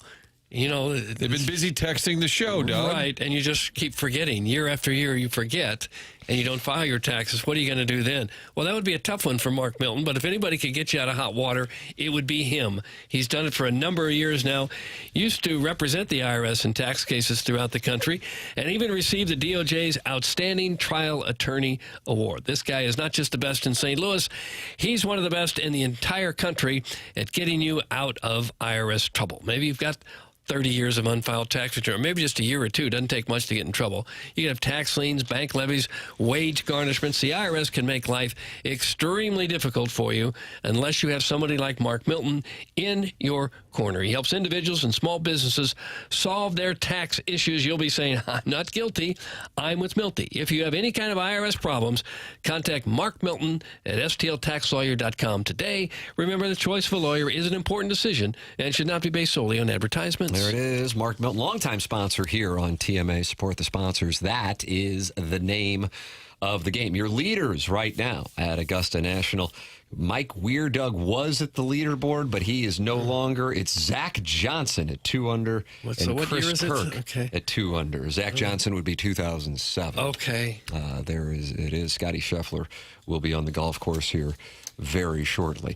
Tim McKernan, Doug Vaughn, Martin Kilcoyne, Jackson Burkett with you on the program. The program is called The Morning After. It's presented to you by Brown & Krubin.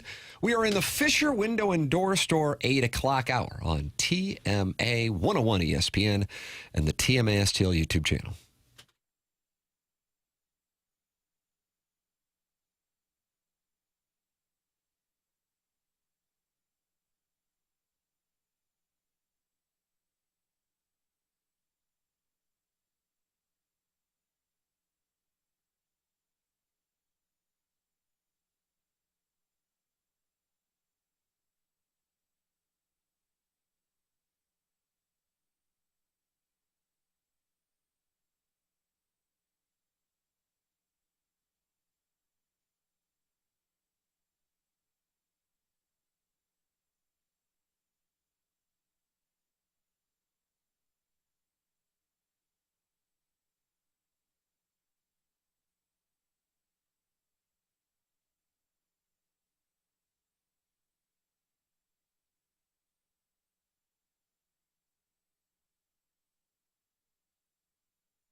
Tony Finau, where he be now? Well, he's on the range. He hasn't taken to the course yet, Martin, but Zach Johnson certainly has.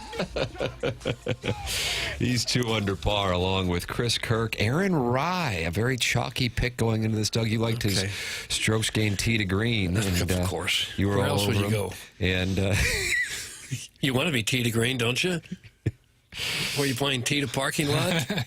And the amateur, Noah Kent, is 2 under par as well. But why, Fred Couples and Bernhard Langer are 1 under as well, and just a stroke back of winning the green jacket. Hard to believe. It's not that hard to believe. And who's this guy in 5th place? Hogard? Yeah. It's spelled weird. It's like H and then there's an O with a slash through it. Sounds like you're Danish shaming. Yeah. Why do you hate the Nordic countries? Why do you have to have a slash through an O? What makes you so special? You're going to have to talk to either Nikolai or Rasmus Højgaard and their scorecards because Nikolai went bogey, double bogey, birdie, birdie, birdie, par, birdie, and has a Mickelson-like scorecard. And we will be monitoring that moment by moment here on TMA 101 ESPN. Jackson, you have snuck in some NBA grooming in the dossier. Doris Burke, what's going on here? Oh, this was on the call of last night's Lakers-Mavericks game. Doug, do you feel like that's... What happened? Well, it was... the Blues lost last night. The Cardinals lost yesterday. The Masters is going on, and I feel like we're being groomed again. Well, we didn't talk Michael Malone at all yesterday, and I felt... He didn't get fired till after the show. Not yet. No, that 2 days ago, Michael Malone got fired. Okay. Yesterday? I think I could have sworn he got fired yesterday. 2 days ago. Well, then, Doug, I owe Jackson an apology. You really do. Why you really feel? How are you going to live with yourself for getting that one wrong? Not to mention maybe an emergency show. I almost go live. I almost texted you when it happened because I was like surprised. Yeah, Josh Kroenke got him with 3 games left in the season after winning an NBA championship. They're 2 years trending ago. down, but I'm like they Still in the playoffs. They did recently win a championship. It seemed like a quick hook there for a team that was an ownership group that was very comfortable with a lot of like 5-11 and 7-9 seasons, and this old boy gets the quick hook. Yeah, he was like the 4th longest tenured coach in the league, and he gets fired. You ever seen a coach get fired with 3 games before the playoffs? A team that's in the playoffs? Ever? Maybe not. No. But this is a tough one. This is Luka's return to Dallas last night, and Doris Burke on the broadcast with Mike Breen and Richard Jefferson. Okay, hit the lever, please. Doris, the more he scores, you get the Mavs fans, the little less they're cheering, and now they're starting the anti-front office chants again. They've been chanting Fire Nico throughout most of the first half. Mike, it's a fan base that feels cheated. And he expected, and I think he feels like he was stabbed in the back because of the way it was done. There wasn't the word. It is so atypical in the modern NBA to have a trade that doesn't leak out early. And you can feel it in this arena, the love they've got for this guy. Yeah, all that seemed reasonable, didn't it? Yeah. Fire Nico. They were chanting Fire Nico, who's the GM of the Mavericks. All very, very weird. Yeah. It's been a really weird year. We were talking about Memphis earlier in the show. They fired their coach with about 2 weeks before the playoffs. They're also a playoff team. It's very odd. As a coach, probably all you need to do is clash with the best player and you're out. Yeah, a guy who's been around so long is what confuses me about it. He's been around there forever. He's won them a championship. Yeah. He's got the best player in the world on his team. I just don't get it. And Joker is a fan, I think. He didn't want the coach out unless he's faking it. Yeah, you never know exactly what Never goes know on. Exactly. But Luka didn't disappoint last night, 45 points for Mr. Doncic. You know the Lakers were going to make sure he scored a ton, too. Like, that was all about... He played 38 minutes, so, yeah. MD 2020 is in the Michelob Ultra YouTube chat and sides with Jackson. Says, I was waiting all day yesterday to hear the Malone talk. Really?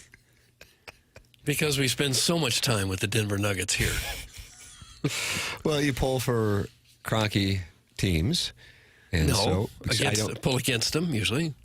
And so it was a miss to not talk about it yesterday. Well, who's going to take time away to get over this? I think you are actually. Aren't you going to California? Yeah. I'm just going to stroll the beach and do some soul searching. Doug's got a flight I guess you're going Spirit, of course, right after the show. Car to jet. Must be nice, huh? Park on the tarmac. Yeah, I won't be driving or flying, of course. The driver will come pick me up. Nice.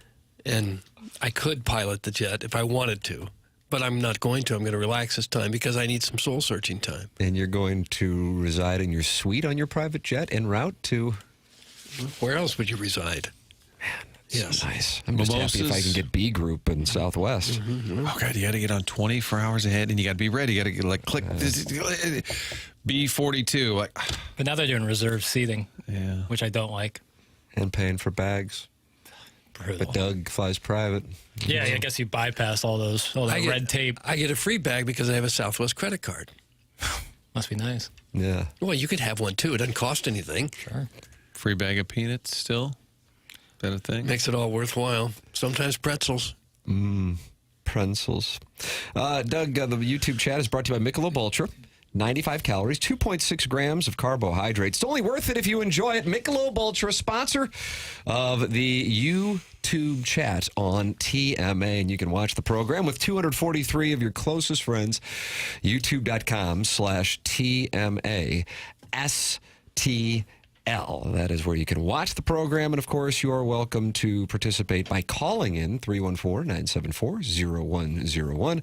And you're welcome to email in for the Design, Air, Heating, and Cooling email of the day, the morning after, at InsideSTL.com. Martin, tell us about Design, Air, Heating, and Cooling, if you would. St. Louis-based company since 1904, and that means they've been doing something right for a long time to have that kind of staying power, continue to be a family-owned business. Seth Goldkamp, fourth generation of the family-owned business. DesignAirService.com is the great website to go online, book your appointment. This time of year, we're transitioning into spring, summer soon. You're going to have the air conditioning going full tilt for months at a time. Why not get a tune-up in advance? Good way to stay ahead of the game is getting that tune-up. And when the technicians are in your home from Design Air, they are not there trying to sell you anything. They'll simply do the job, and they'll do it right. We've had so many great compliments from the listeners over the years. I think Manute Bowl Eligible is one of the recent ones who had them at his home. So when you need any HVAC service year-round, keep it in mind. Design Air, longest-running TMA sponsor. That website, again, is DesignAirService.com for all your HVAC needs year-round. This time of year, a tune-up on the AC, great idea.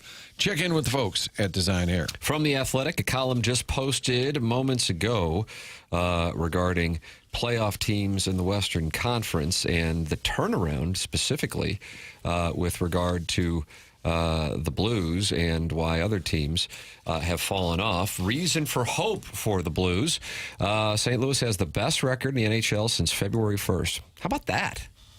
I think we all kind of think about, right after the Four Nations, but it goes back to February 1st. It's helped that the club has had a favorable second-half schedule. Sometimes texters are sending that in to remind us, but it has also beaten legit contenders. Since the Four Nations break, the Blues have played the Red-Hot Avalanche 3 times and have beaten them in regulation on all 3 occasions. They played the Kings 3 times in early March and collected 5 of 6 possible points. Up front, the Blues top 6 firing on all cylinders. Everybody's contributing, but Robert Thomas is especially playing at a superstar level with 40 points in his last 27 games. The power play has been clicking at an elite rate over the last couple of months as well. Since Jim Montgomery was hired in late November, St. Louis has become an excellent defensive team with sparkling underlying numbers. Montgomery's group has gone on a heater despite missing Colton Parayko for the last month. Parayko will likely be back by the playoffs, giving the club a massive boost. Jordan Binnington's heating up at the perfect time, too, as he's recorded a .917 save percentage since Four Nations. Reason for concern, though. Will Dylan Holloway be healthy and productive for the playoffs? The 23-year-old breakout star got injured last week against the Penguin and is considered week to week. The 20-year-old Jimmy Snuggerud's arrived after lighting up the NCAA, so perhaps he can mitigate some of the offensive loss. Holloway missing part of the first round or playing far below 100% health would be a huge blow because he's arguably been the Blues' second-best forward this year. So that is the analysis of The Athletic with regard to the Blues' state and the Holloway injury being what is a focal point around North America and the Blues' chances. It's been 1 week, and he is week to week, but I don't have any hope that would be good news. We've only made it 1 week, so 2 weeks would be right about the playoff time starting. But I would say everything we've said and everything we've heard, it doesn't sound real encouraging. Week to week sounds like a serious injury. And you can sprain your ankle really bad and maybe be back in a week. That's probably a knee, wouldn't you think? Of course, they'd never tell us, just speculating. Talking about Robert Thomas, I'd forgotten that he missed 12 games. He's got 21 goals, 57 assists. If he'd played in those games, he might have a shot to be a 30-goal scorer this year with 70 assists. He's having clearly the best year of his career. And they had him together with Kyrou, Buchnevich last night. Those guys were great. Yeah, that was an impressive performance. That, if you're talking about a highlight from last night, Martin, you're right. Those three together making plays all over the place. It was really discouraging, though, when Kyrou got that early goal. You're like, all right, here we go. It was about a minute 20 later-ish that the Oilers get it back. That drives me crazy. I know the 6-on-5 late in the game is almost a guarantee. Then they had the 6-on-5 with the delayed penalty, and they scored last night. But my pet peeve is when you score a big goal to either tie it or take the lead, and then you immediately give one back. It's just so deflating before they even have time to make the announcement. The other team scoring again. All of that said, Winnipeg, you were there. You were in the game. Last night, you were in the game. Looked like it was going to overtime. Just a crazy turn of events late in the game. How about Neighbors looking to fight Corey Perry earlier? And he didn't look like he really wanted to fight him. No. But it was the right thing to do. And I could be wrong, and I love Jake Neighbors. I love the fact he's just going to immediately jump in there because Binnington thought about fighting Perry. I thought Neighbors was looking at the officials kind of like, okay, are you jumping? Usually when they sort of stop fighting, I felt like the refs were waiting for him to throw some punches. Like they were literally just watching it like everybody else. Yeah. Perry didn't look like he was terribly interested in it either. And when the refs stepped in, they both kind of went, okay, we're good. All right, that's enough. Doug, they're not happy in the Air Comfort Service text inbox. We've disappointed them again. Late night listening to ESPN on the radio leads to having to listen to you fraternity brothers yuck it up about the peanuts on Southwest. Why don't you talk about the hookers y'all slept with in Jamaica? That'd be much more entertaining. Doug, you want to start talking about some of your friends? Go to hell. I did not have that experience at all in Jamaica or anywhere else my entire life.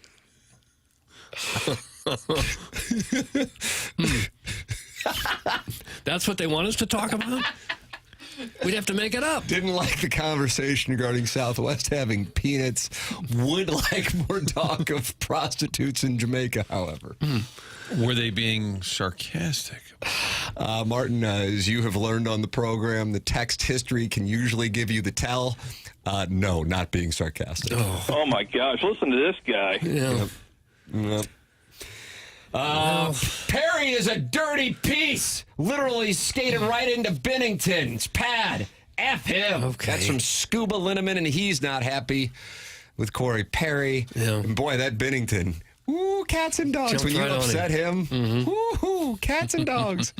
I love it. That means it's almost Stanley Cup playoff time when Binnington's losing his crap. Right. We want him to do that. They had Monty on the bench, and he said, I respect Corey Perry's career, but that's not a hockey play. I think Monty was hopping. He was not happy with the officials either. No, he was asked about that foul in the game. Said he didn't want to get fined, more or less. Yes, he dodged the question. Here is what he did say regarding the no call before Edmonton's game-winning goal.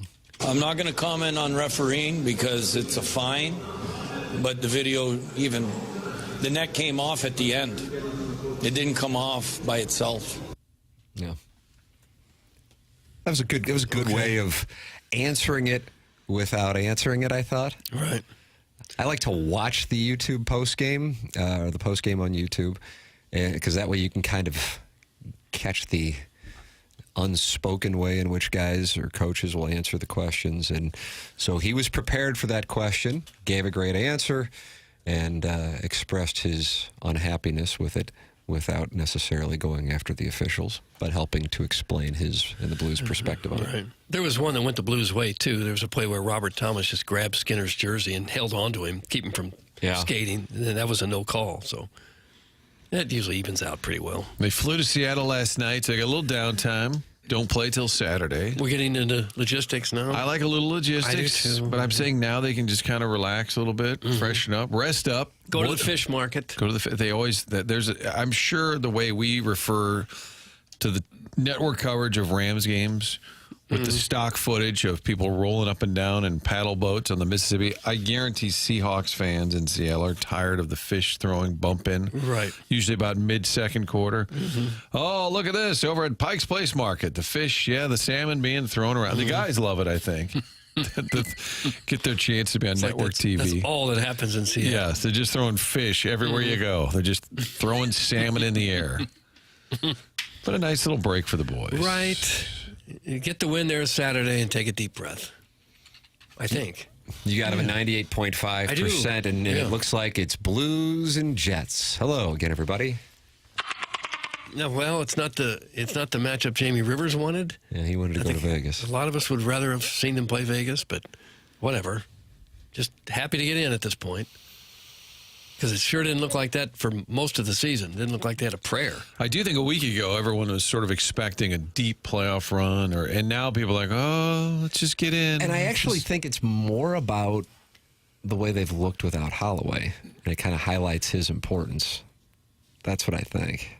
Because it's not like they, that Penguins game, that was a 4-2 lead that looked like it was an easy win, and I think people would have just been like, man, they gave that one away. They didn't necessarily look bad, but in the final 8 minutes, they let them back in the game and had to fight for that additional point in overtime. But they just haven't looked like the same team without Holloway, and the fact that the way that is being represented, unlike the Parayko situation, it makes it sound like he is far off. Remember, they had a period in late October, early November where they were really awful. They lost 7 out of 9. Ottawa beat them 8-1. Washington beat them 8-1. They weren't even in some of these games. Montreal beat them 5-2. And it's just been a total and complete turnaround. It was in late January, the Colorado game, where they just got smoked out there. They've since beaten them 3 times, but that felt like a team, all right, it's just done. We got Monty, that's great. Young guys, let's worry about next year. And that was about a week before the Four Nations break. Yeah, they lost 4 in a row then, and 6 out of 7. They've had some ugly streaks, but turned it all around with 12 in a row. They're not in yet, Doug. Yeah, well, they're almost in. They're almost in, and they're going to get in. 98.5% chance that this club gets in. According to Money Puck, it's 94.6. Well, Puck Monkey is never very accurate. Wow. Tim, I don't like to crowdsource, except for every other show. Right. I think we need a state of the people. I think we've got a Blues team that's struggling a little bit, a Cardinals team. Can we open the phone lines? Oh, my. I would like a state Chairman Kurt does not think that's a great idea, but now he says bring it. Okay. Now he says bring it. All right. Ever watch that Meet the Press? What? Never mind. Martin, there's a sampling of what it's like when we've opened the phone lines. Okay, never mind. I regret saying it. No, let's do it. Let's talk to the people. I mean, we've entertained and brought great guests on the show. It's fun to hear Will Clark, and it's fun to have Matt Holliday not call in, and then it's fun. And then it's got Wainwright, and it's been great. But I think what we're missing in this moment, and you never want to miss the moment, like Tony at the All-Star game in 2007 when he didn't use a guy named Pools, and he said he missed the moment. I think this is a chance to talk to the people. I think we should. Martin, sometimes the callers, some of them tend to linger a little bit. Can we put them on the clock? Yeah. Scott Van Pelt wants a golf shot clock at the Masters. Let's do it. Jackie, can you get a shot clock for the callers? Welcome home, Frank. Big Al from the morning show. All right, that's enough. Thanks, Al. Thanks for calling in. There it is. Well, this is what happens. The morning show. I just caught that. Yeah. Pestis from Festus Martin will lead things off. Yeah, there we go. He's on the Callier and Thompson Start the clock, lines. Jackie. Morning, Pestis. Good morning, gentlemen. I've got some news updates from the PFF, the Pestis from Festus helicopter. Oh, what have you got? Well, first off, Jackson has been fired as a sanitation collector for the city of St. Louis. You're gone. He is now, 1 day in office. He is now William Henry Harrison tenure. The sportsman in charge of getting us a stadium out the county and getting us a basketball team and getting us a football team. Yeah, we need all that. So we can have the stadium, which is out in Earth City, the basketball team, which is known as Wind, and then we could have the football team known as Fire. After all of that, we got Earth, Wind, and Fire. Oh, my gosh, that works. Look at him go. Things are happening on this program right now. Here's the next thing. I apologize. Contreras needs to have an eye exam. Mm-hmm. Clock's ticking past this. Oh. Okay, clock's ticking. Last thing. The baby is at the hospital. We're getting ready to have the baby. Dr. Thomas is in delivery. Notice the baby's coming out feet first. He says, we got to turn this around. So they go in, turn the baby around. Now we got head and shoulders above everything else. We're going to win the baby, and we're going to get out of here. You folks have a good day. Oh, wow. You could tell he was like, hurry to get it in. Like he could see the clock. He did land the plane. Fastest from fastest. He had material. Very nice. He's got a helicopter, too. Keith is on the Callahan Times. Martin, you wanted the phone lines? Let's do it. You got them. 314-974-0101. Good morning, people. Good morning, gentlemen. Another day in paradise. My question, I'm new to the St. Louis area, and it just amazed me. I was just downtown, and I saw like 5-6 cars with expired temporary plates or no plates on at all, and the cop was right next to these people. I'm like, why don't they pull them over or give them tickets or do something? I think that would alleviate some of the crime situations downtown. So, go Packers. Go Packers. Oh, wait a minute, Keith. I know. I appreciate everybody is brief. Go Packers. You got a little Wisconsin accent. Is he gone? Oh, yeah. No, I'm still here. Wisconsin accent. That's correct. Where are you from? Where are you from there, fellow? Milwaukee, Wisconsin. Milwaukee. All right. We tell some Milwaukee. Yeah, Jackie was there last year. Yeah, Milwaukee's the same thing. It's basically St. Louis, a beer town, sports town. But Milwaukee's doing a little bit more things downtown on the river, what they have there, cleaning that up by the Buck Stadium. But again, the crime is bad everywhere. But, I mean, it just amazes me that the police just don't pull ticket violation in the state of Wisconsin. Would you rather, Keith, would you rather haul in a Northern or a Pike? Or is it the same, Doug? I don't know. Northern pike or muskie. You know what? The best thing is fishing for walleye, but fishing for muskies, and the best part of the muskie is their cheeks. Cheeks? Yeah, muskie cheeks. You deep fry them. Little yeah. Just try them if a restaurant ever has it. So. Jackson. Thanks, Keith. Keith's got to go. Keith's got to go. Jackson. Dino's got him right there. Jackson's right there. What's this guy? Consider and break down the Malone firing, but Keith calls in with Muskie talk, and he's gone. I wanted to hear about the fish's cheeks. Yeah, we were going to eat some musky cheeks. I had the first part of his call solid. Once we started getting into musky cheeks. Well, it was my fault. The clock. The clock is the clock. Oh, wow. I enjoyed that. Keith. And I didn't follow. So if you have expired plates, then you're going to commit a crime right after. That's correct. That was the insinuation. Tim, who's next? Let's see. Chairman, you've been sending me texts with numbers. John is next in the queue. Is that correct? John is on line 1. Martin, this is John on the Callahan Thompson phone lines. You wanted a state of the people. Well, you got it. Hello, gentlemen. How are you? Hi, John. Fine, Johnny.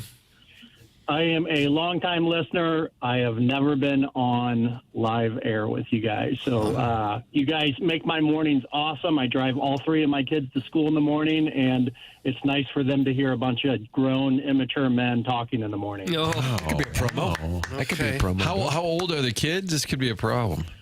I've got a freshman, a 7th grader, and a 4th grader. Yeah, they're ready to hear this stuff. Mm-hmm. It's time.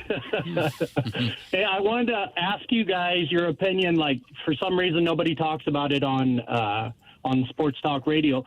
Oli Marmol, to me, has the worst record of any manager in the major leagues in extra innings. And for some reason, nobody talks about it. I don't understand why he doesn't lay so much importance on getting the runner from second over to third with nobody out and bunting or some kind of like ball in action to get that run home. It seems like it's very important in extra innings, and he just doesn't get it. So you want to see them bunt over that ghost runner? I just don't understand why the Cardinals, of all the teams in extra innings, seems to never move that runner over from second. That's interesting. I'm actually looking up his record. That is a take. It's a strong take. It's one of the best takes ever. It is. Romy. If I'm not mistaken, now I know part of it was factored in because Contreras has not hit, as Katie Wu noted in her column this morning, Doug, a ghastly start to the season. Right. But last week in one of those Angels extra innings games, I felt like Contreras bunted over the runner from second to third. With that said, John, as a child of the 1980s in Whitey ball, as I know there is a decent percentage of the listenership that would fall under that umbrella, I love the idea of moving the runner over from second to third. You have a runner, I mean, so many things take care of getting you ahead in that case. I think that's a fair question. I don't know. Then the question would be what other managers do versus Marmol, and if he is an outlier with the strategy he employs in these extra innings. But the record, Martin, you're seeing is... No, I'm trying to find... Okay. I'm getting all sorts of Oli Marmol numbers, but not his extra inning career record. Efforting. Yeah, to me, it's just almost a guaranteed loss whenever the Cardinals go into extra innings.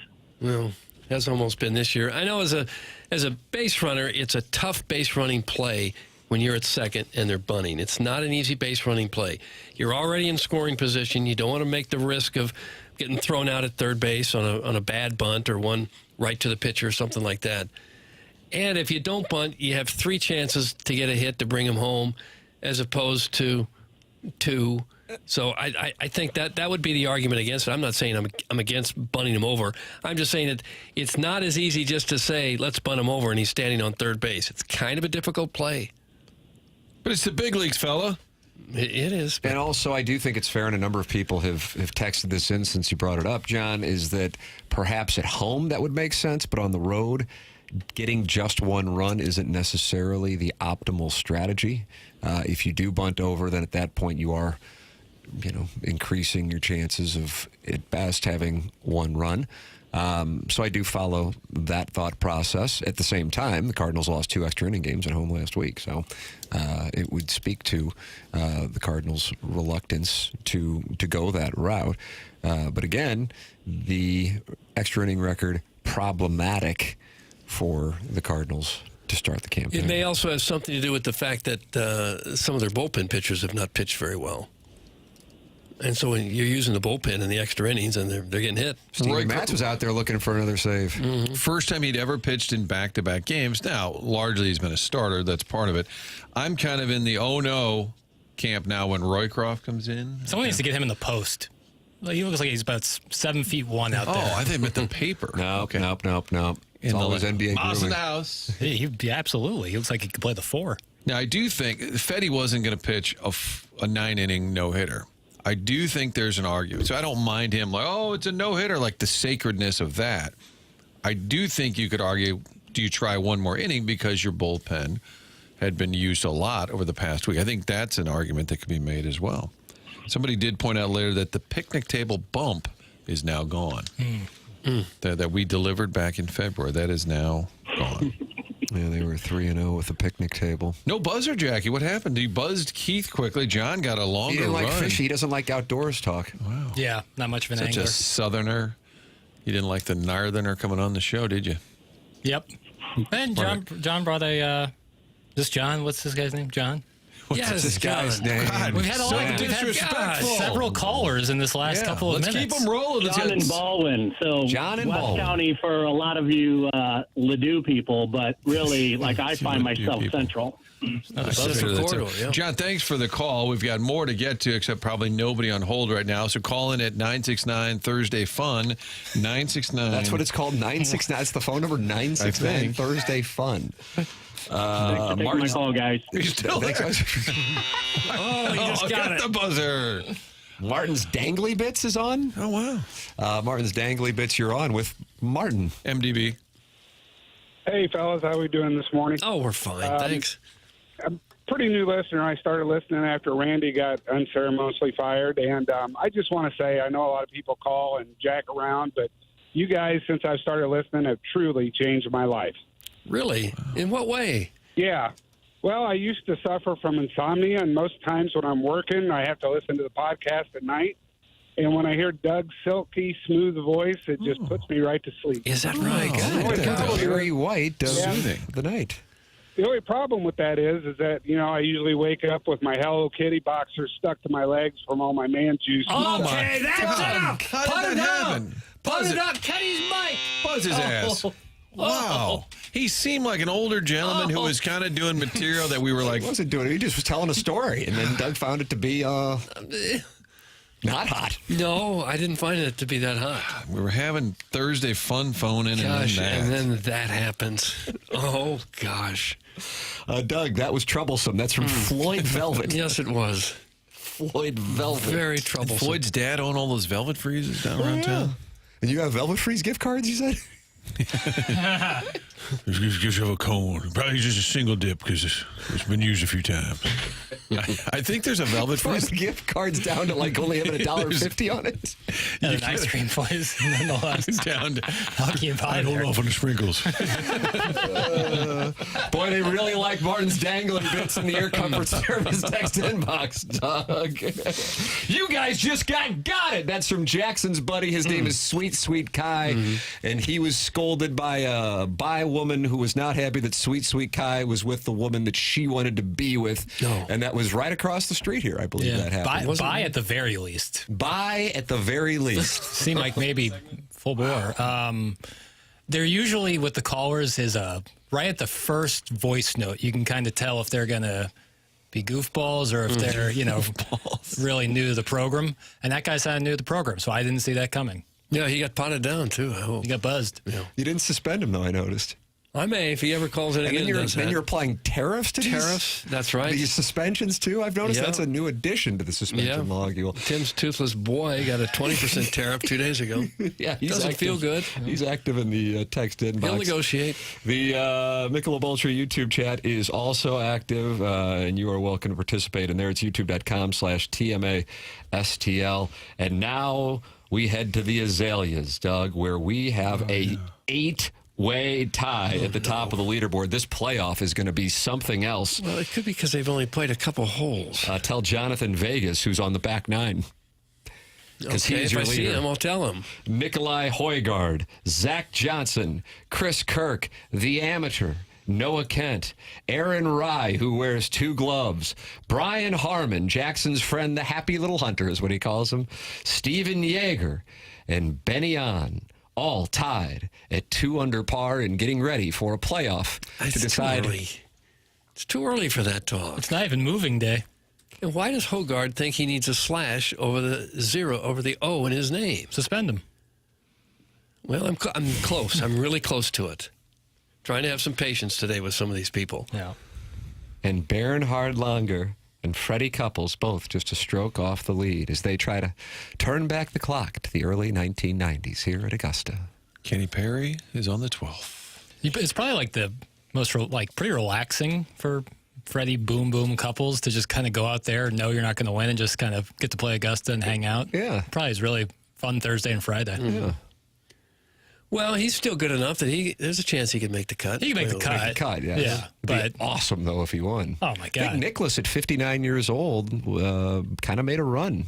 Was that in 01? Or is that Doug, what year way did too? Nicholas? Was that I way don't know. too? He was 46 and 86, right? Oh, okay, so that can't be right.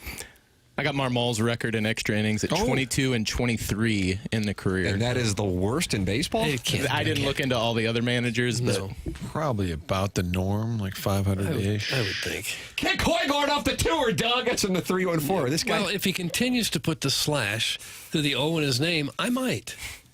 Why don't you put an O in the slash in your name? I was still bothered by Tom Newton's umlaut. That bothered me a lot. That was number 61? I don't know this number, Tim. Well, then how were you able to spot him from the press box? Well, 20 years ago, I would have known his number. It's kind of slipped my mind at this point. He was an offensive lineman, not a signal caller. We were talking about former Blues at work the other night, and producer Dave said Lee Norwood. I said 23. And then he said McKegney. We were looking at some video. We were trying to find some great. McKegney? Mm-hmm. And I said McKegney was 10. And I'm like, wow, how do I know that? I'm not positive where I parked today, other than Tim usually spooks the bejesus out of me when I get out of the car because we're both listening to Curbside. Yeah, we're both listening to Curbside at the same podcast. time. Yep. That's our go-to. Thank you to Pestis, Keith, John, and MDB. MDB kind of shut down the Thursday fun phone lines, but I enjoyed it. I enjoyed a little state of the people. Do you feel that you have a pulse, Tim? Yeah, now we have a much better pulse. I mean, those were informative. And now we know where the state of the St. Louis listening audience is. after hearing about that guy's Hello Kitty boxers. The fact that we have to quickly pot down the callers tells you something about our callers. I noticed Jackson, this is kind of behind the curtain, but I noticed he found a buzzer like YouTube, and now he has turned it into a permanent drop, I believe. Is that right? I saw you transition it over there into a keeper. It's easier to do. I can just hit the space bar. I like it. Okay.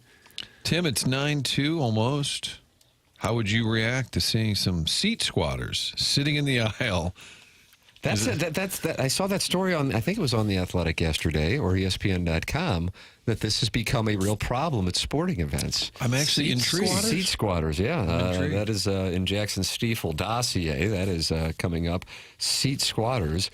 And see if people have experienced this at Busch Stadium or at the Enterprise Center, that seat squatters are ruining sports fans' experience. We will explain what seat squatters are and find out if you have experienced the seat squatting epidemic. I like it. That is coming up. Then you can email in for the Design Air Heating and Cooling email today, coming your way at 10:45. The morning after at InsideSTL.com. Design Air Heating and Cooling online at DesignAirService.com. Doug, it is 56 degrees and sunny. Let me take a look at Old Glory out there. Okay. What do you Not think? even moving. Okay. It'd be a great day to go out there and ball strike. You're going to be able to post a low number because the wind is down. It's a beautiful day in April in St. Louis. If you run into any HVAC problems, why, you work with Seth Goldcamp and Design Air Heating and Cooling online at DesignAirService.com. Longest running sponsor on TMA. And that's where Martin's a client, Doug's a client, and I'm a client as well. That's Seth Goldcamp and his team. You got any issues with your HVAC system, go to DesignAirService.com. That's Design Air Heating and Cooling, longest running sponsor on TMA. Tim McKernan, Doug Vaughn, Martin Kilcoyne, Jackson Burkett, Chairman Kurt with you. It's TMA on 101 ESPN.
This is Action Jackson with the Sports Center update brought to you by Saliga Heating and Cooling. The Cardinals lose the rubber match in Pittsburgh yesterday 2-1 in extra innings. Off today for the Redbirds, back in action tomorrow against the Philadelphia Phillies.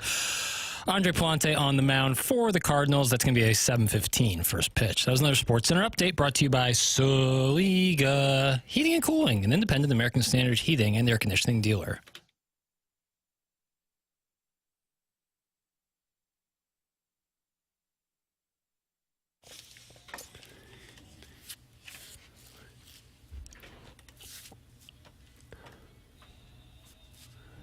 Augusta, dogwoods and pines on my mind like a song. Gosh, this is good. Augusta, it's you that I love. It's you that I miss when I'm gone. Okay.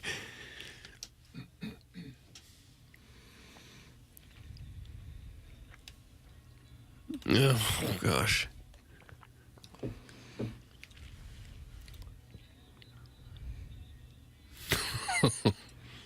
Okay, stop it. Kind of hard to rhyme anything with Matsuyama. I'd like to see him try. Oh. Well, listen to the crowd. What's the crowd doing? Is this a live performance? The hell is that? Maybe they put video with it and someone sank a putt. I have so I told you guys it was hard to find this song. So I typed in Dogwoods and Pines Masters. And so the video I pulled up, I didn't realize, I think it's some guy's like photo library from his trip to Augusta. It looks like a buddy's weekend, doesn't it? A little bit. And in the video, it's Tiger and DJ doing the skip shot onto, I guess, what is that, 16? And so the crowd goes nuts. So that's included in there. But it has the song, therefore, I thought it was good.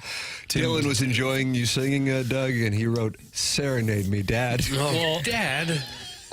The funny thing is that on certain songs, I can't play them on YouTube, so I hit a certain button, so it doesn't play on YouTube. So for YouTube people, they probably just heard Doug a cappella. Oh, nice. What a treat, like Boys to Men. Yeah. Without the accompaniment. Right. Precisely. Tim, can you rattle off Masters winners with that bizarre mind trap that you have? What year could How many years do you think I can do, Jackson? Going back from now, probably till about like 2000. I bet you could get every. That was my number. I was going to say. I don't think because I didn't play golf for 11 years. 2001, so no. So probably till like 15. I think you're going to be disappointed. You know I'm going to give it my best, though, Doug. I'm going to give it my best for you. Okay. 2024, Scheffler. Yes. 23, Rahm. 22, Scheffler. 21, Matsuyama. 20, Dustin Johnson. 2019, Tiger Woods. 2018, the delightful P. Reed. If you can put your head on the pillow tonight, Patrick, you can wear this green jacket. Oh, gosh. 2017, Sergio Garcia. Now the man's getting put to the test. You mentioned him earlier. Now the kind of took a shot 16. at him earlier. You got this one. And I think he had a pie, maybe? A mini pie? Was that who it was? Englishman. Oh, gosh.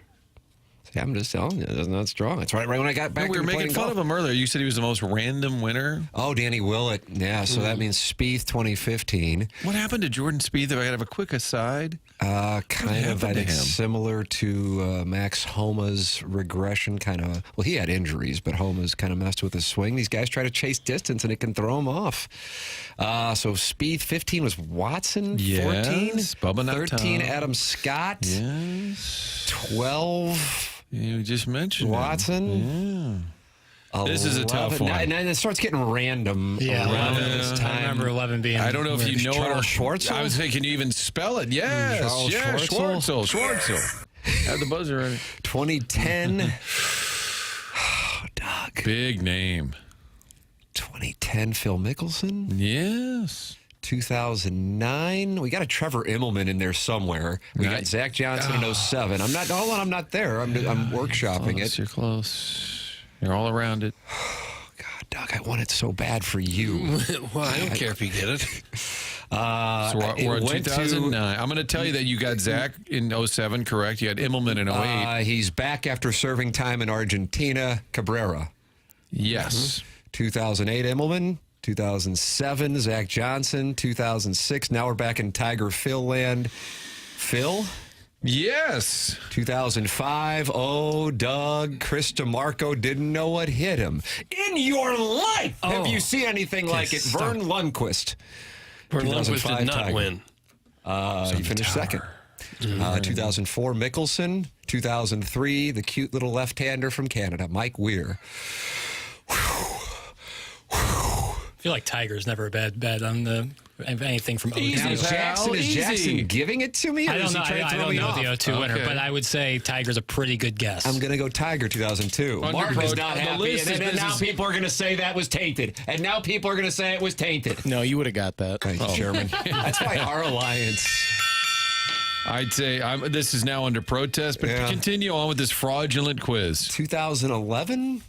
Was it Tiger? 01. Oh, 2001. I mean, Tiger had to. He got the slam in 2001. The Tiger slam in 2001. Am I right? But wasn't it like correct? But it was non-consecutive. Right, I know, but it was a Tiger slam, and he needed to win it. Okay, yeah. Did he win 2002? No, I'm sorry. Jose Maria Olazabal? Oh, you're so close. He was 99, Olazabal. But in 2000, not known for being all that friendly. Not from the U.S. Prominent now in the Tour Champions. The Goose is loose? No. I don't think he ever won a match. He's a U.S. Open guy. Yeah. Jackson's really attracted to him. I just, not attracted, mind of Vijay Singh. Vijay Singh.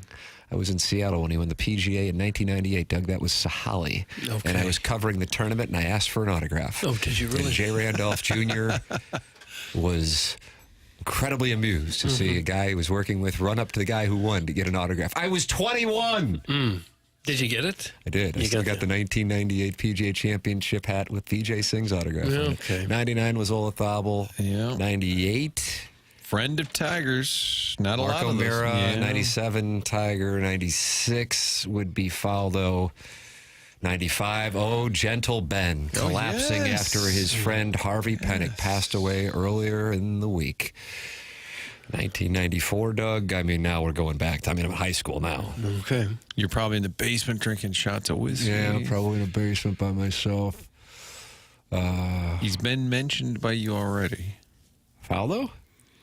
No. I don't got it. Spaniard. Olazabal, yeah, he won 2 in the 90s. I'm done.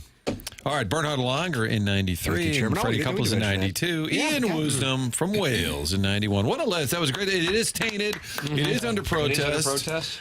We didn't go to the buzzer either. That was pretty good. I can go all the way back to 1934 if I can look at the website. This is like the Vaughn Index. Horton Smith won in 34. He did, didn't he? Gene Sarazen, I think, 35, and Horton Smith won again in 36. Were they using a mashie back then? Probably mashie, spoon, niblick. F all this golf talk! Hey. It's from the 314. You just knocked AD off the air. This might be the worst segment in the show's history. And I was around for the Soft Hands interview. Martin, that's your nemesis. His name's Kwame Voyukis. Yeah, let's block him. Let's block him. Oh, go to hell. Go ahead and block him. So he's been blocked. Well, I hit him with a 10% tariff yesterday. Apparently, he didn't get the message. That tariff is now going to be 30%. Tariff. Wow. On Kwame. That's not reciprocal. That's punitive. Kwame Voyukis, he's been cheating us for too long.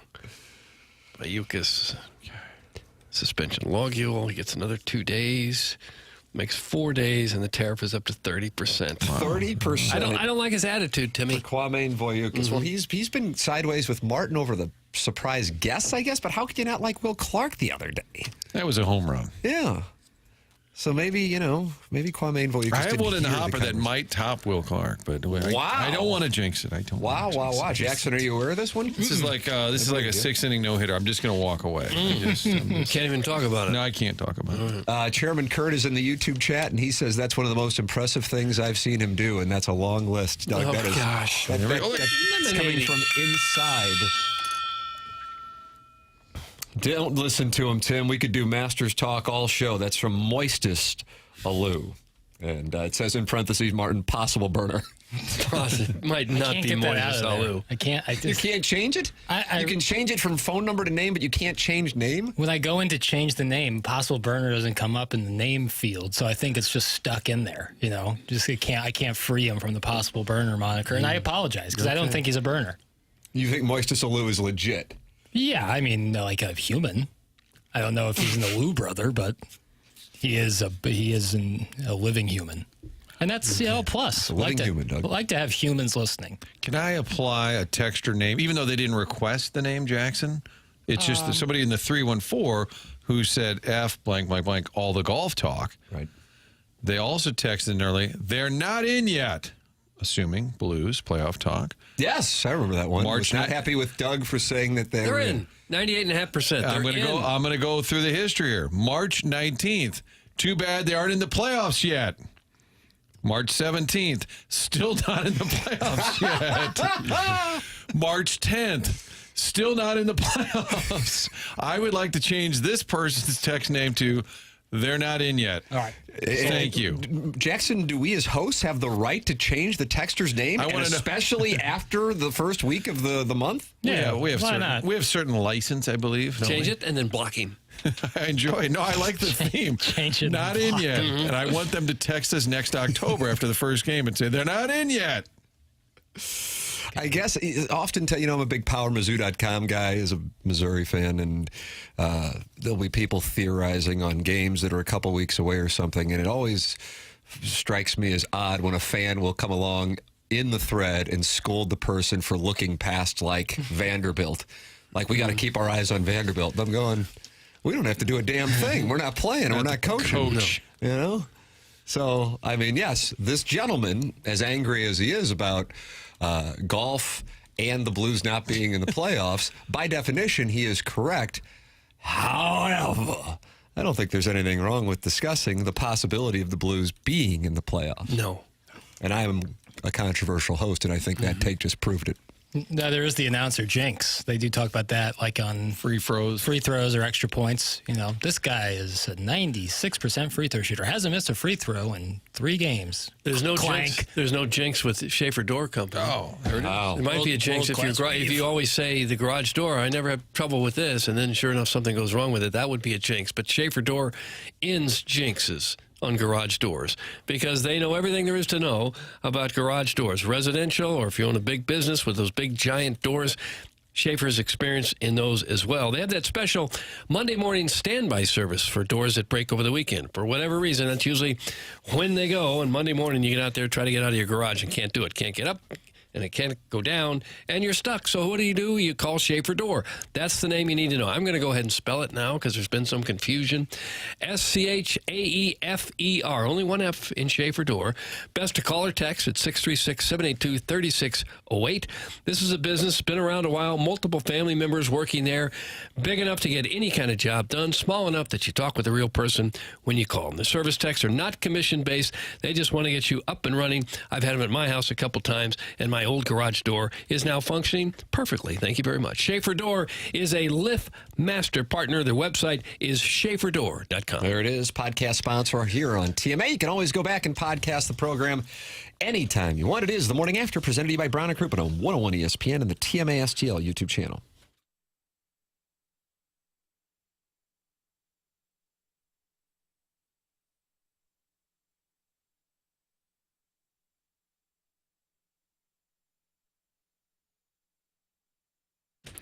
In the market for a home or just a new loan, your mortgage loans are available at Together Credit Union. They're here to help you through the entire process. You hear me talking about Together Credit Union, great St. Louis history in the shadows of the brewery. The employees there started this credit union. It was Eagle Credit Union. Nod to the brewery. Now it's Together Credit Union. Available to you all around town for all your banking needs, but also for your mortgage needs. Fixed rate, adjustable rate, conventional, home equity, jumbo loans. They've got it all. Also, specialty loans like FHA, union member mortgages, community contributor mortgages, all of this available. TogetherCU.org is the website. Check the rates online. Keep it all here in-house in St. Louis. Together Credit Union's experienced team doing everything, underwriting, servicing, all of it right here locally. Again, togethercu.org or stop by those 14 area locations. There's a rate that'll work for you. All sorts of mortgages available to help you throughout the entire process. Togethercu.org. Together Credit Union is federally insured by NCUA.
I don't know what's going on. Oh, I have a tie-in for you. What is it? The Cardinals will be taking on the Philadelphia Phillies on Friday. Yeah. Bryson Stott, he plays second base for the Phillies. Yeah. This is his walk-up song, and I highly encourage folks to take a look at the highlight of the entire Citizens Bank Park singing along to this song as his walk-up song, and then him proceeding to hit a huge grand slam in the playoffs. Really? It's about one of the coolest clips in baseball history. Okay. Wow, about one of the coolest clips in baseball history. Modern baseball. Modern baseball. Bill Mazeroski, nope. Joe Carter, no thank you. Kirk David Gibson, Freese? nope. Bryson Stott. Doesn't give you chills like Bryson Stott. I thought they sang, was it Robin's Dancing on My Own at Citizens Bank? Isn't that what they Heaven's sing? sakes, I don't know. Isn't that what they sing? Robin's Dancing on Their Own? Dancing on My Own. Oh, Dancing on... well, maybe, but this was Bryson Stott's walk-up song, so I don't know if that changes anything. What is the most famous Cardinal walk-up music right now? Right now? Right now. Yeah, that was an important... Okay, because I was thinking McGuire. Welcome to the jungle. Matt the Bat, friend of the program, probably listening. Just won't call. Right. Chicken fried Zach Brown, right? Yep. How about Hell's Bells when Ryan Helsley comes out? I think that's probably the answer. I think that's probably the answer, kind of by default. And how about the fact the Pirates played it yesterday when he came in the game? Wow, what a level. It was a bizarre move. I guess they're like, we don't have any fans. We might as well support your team.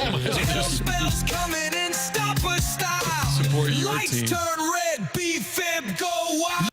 I've never heard that happen where the opposing team plays your theme song when you come into the game.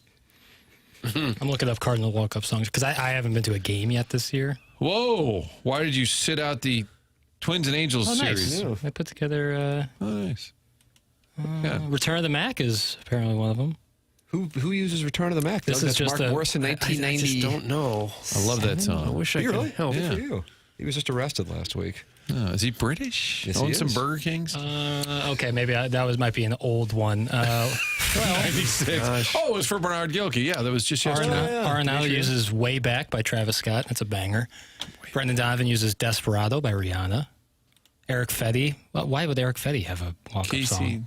has a no-hitter, and they decided to let him pinch it for the DH. Why do they have all these pitchers listed as having walk-up songs? It'd be funny if Arenado still had Dodger Blue as his walk-up song.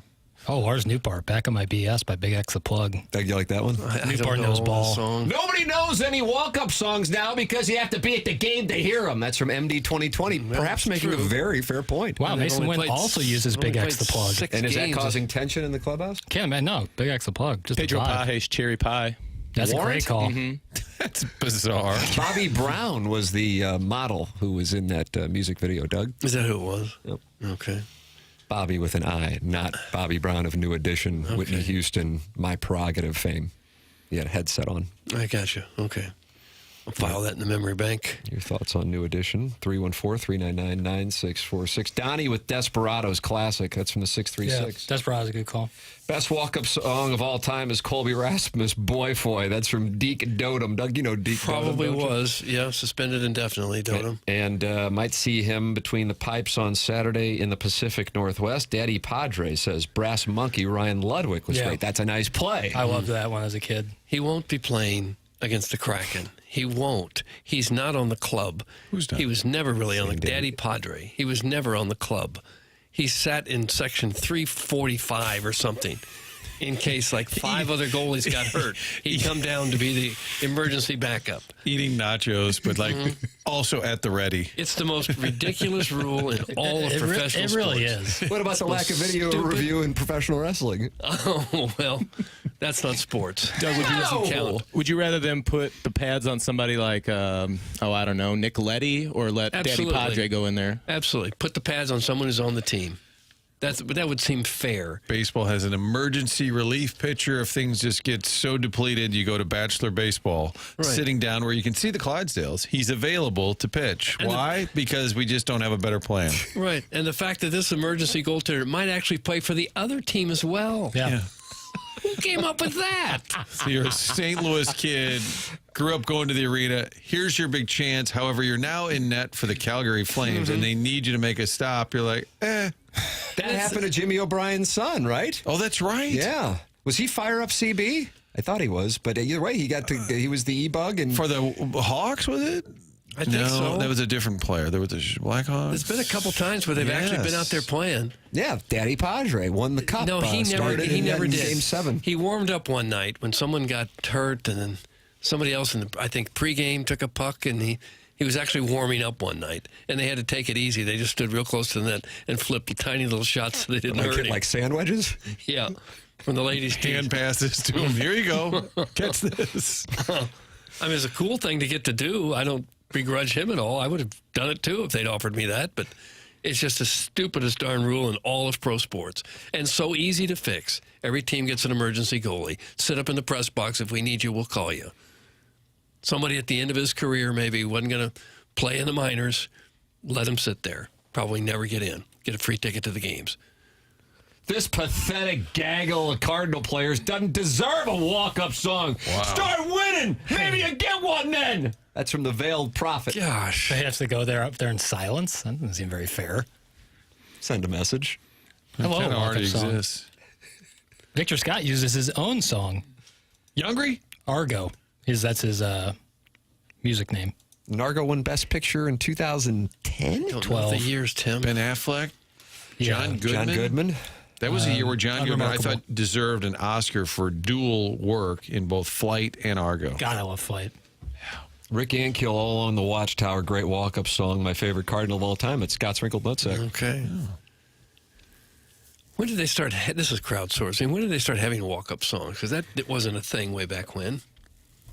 They would just say, next batter for the Cardinals, number 9, Torrey, Joe Torrey. Walk-up songs. The first one was in 1970, the Chicago White Sox. And then that... Earth, Wind, and Fire for Dick Allen. No, it was Nancy Faust, the organist for the Chicago White Sox, began playing the state songs of players as they walked up to the plate. So I guess where they were from. Is that a walk-up song? But then some teams hired pep bands in the 1940s. Oh, pep bands. And then they would play when the old Brooklyn Dodgers had a little brass band that would get out on the field and play. I bet you'd like that if the Cardinals brought that back. Love that. Love that. There's some really funny videos of these. Were they in the field of play? Yeah, they got on the field and played and marched around. Jazzy little flute. It was only like 4 or 5 guys. Timmy Trumpets played the trumpet live at Citi Field when Edwin Diaz came in. That was pretty awesome. That's correct. That's another electric clip in Major League Baseball history. Your definition of electric clips are different than many others. And hey, I'm not saying you're wrong because it's subjective. I want you to know that. I'm just saying I don't know how many people would cite Bryson Stott with the fans singing what song again? A-OK. As the greatest moment in baseball history? It was one of the most electrifying clips in modern baseball history. That's my amended take. But it's like the hairs stand up on the back of your neck. I did watch a TikTok that did like the full 4 minutes, a cut of Game 6, 2011, and I watched every second of it, of course. It's glorious. We don't give It's an instant dopamine hit. No doubt. We don't give 2 people enough credit. All right, who do we not give enough credit for the 2011 Game 6 World Series victory? If I'm not mistaken, Lance Berkman is one of them. Jake Westbrook. Not a bad answer. I believe Kyle Oesch put the bunt down. Kyle Oesch's bunt, yes. Yeah, Kyle. It wasn't a great bunt, but it got the job done. And for a pitcher to come in there in such a high leverage situation at the plate and get that bunt down, shout out to Kyle Oesch. Yeah, and he celebrated with Skip Schumacher's canal following David Freese's home run. Don't say canal. Well, that's what happened. Yeah, Berkman and what about the Memphis Mafia with Descalzo and John Jay? As Darren Oliver, for some reason, was out there pitching, Doug, but we were happy to see it. Yeah, good luck to you with that one. But Jake Westbrook, I believe, got the win in Game 6. That's a good little trivia question. Fact. That's a good trivia question. Thank you, sir. Daddy Padre has just sent in a picture of himself with the Stanley Cup and Cam Jansen. He says, put Stanley Cup winner on my name, Doug. That's probably one of those things. It's like a blow-up Stanley Cup you can buy at Target. Looks kind of like the real thing from a distance. Front yard in April, May. One of those things you put on the wall that used to be like players that were... Fathead.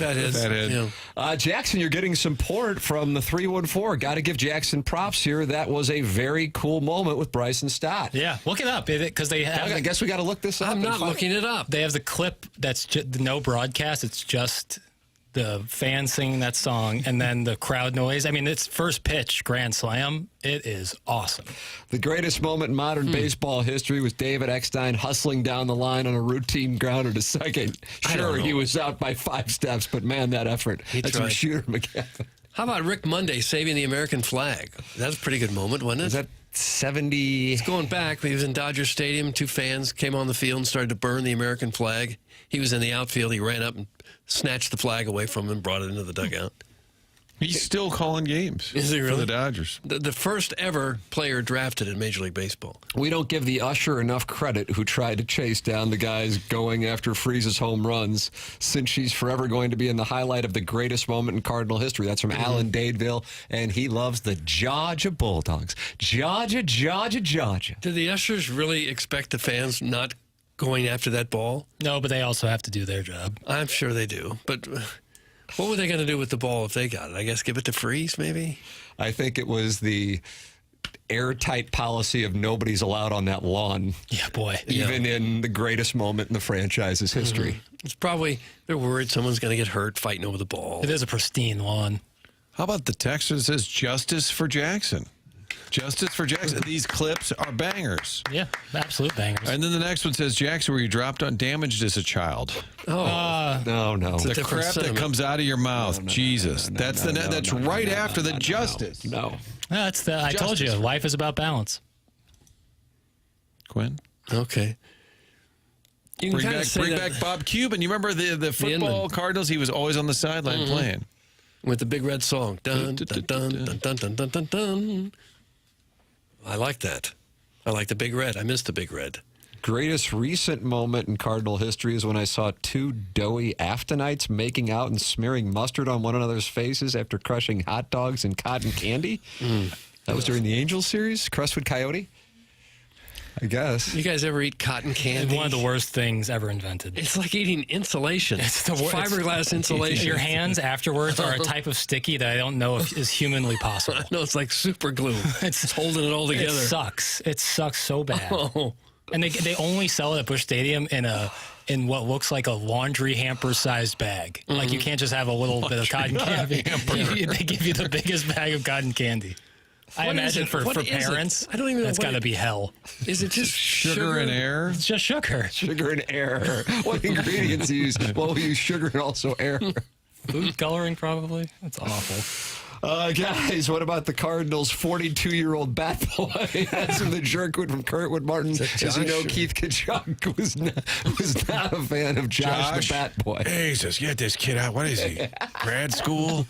Retirement? Get out of here, kid. You're not a kid. It doesn't help that they make them wear the uniform either. Email in the morning after at InsideSTL.com for the Design Air Heating and Cooling email of the day. That is coming up at approximately 10:45. Martin has some onboarding to tend to. Doug, he is heading out. You're getting on a big old bird from Spirit. And just you, I guess, you and the pilot, huh? PJ, me and the pilot, yeah. And it'll take us, I don't know, 30 minutes maybe to get to the West Coast. God, man, we move. I guess so. Yeah. Martin, tomorrow, me and you, and Jay Delsing's going to drop by for the 10 o'clock hour. He's got a new book coming out. And he's going to talk Masties and his book in the 10 o'clock hour. And Fridays always feature friend of the program, Joey Vitale. So clear about an hour of your time, if you can, to listen in. We'll find out what direction that goes with Joey Vitale. Doug will be vacationing in the Hamptons, on the West Coast Hamptons, on Friday and Monday, back on Tuesday. This is TMA 101 ESPN. Mark Hanna, Evergreen Wealth Strategies, sponsor of the 9 o'clock hour online at evergreenstl.com. This is TMA.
Do you like it or do you not like it? No, Doug? I love this. Yeah. Third down at Mizzou games, right? Fight Tiger, Rock Chalk Jayhawk. Mm-hmm. First weekend in September. Where will you be? Probably here. It's going to be a tough ticket. Probably going to be a tough ticket. I'll be there. Will you? I've got 5 weekends of hotels booked in Columbia this coming football season. Oh. Yeah. Probably take the boys for a couple and just hang out up there and, I guess get a table and bottle service at my house. The boys insist on bottle service? Yeah, my 7-year-old does. A 3-year-old, that'd be weird. Yeah, it would be weird. Thank you. TMA 101 ESPN. It's presented to you by Brown and Crouppen here. James Carlton's also a longtime sponsor of the show. Online at carltoninsurance.net, 314-961-4800. That's James Carlton of the Carlton State Farm Insurance Agency.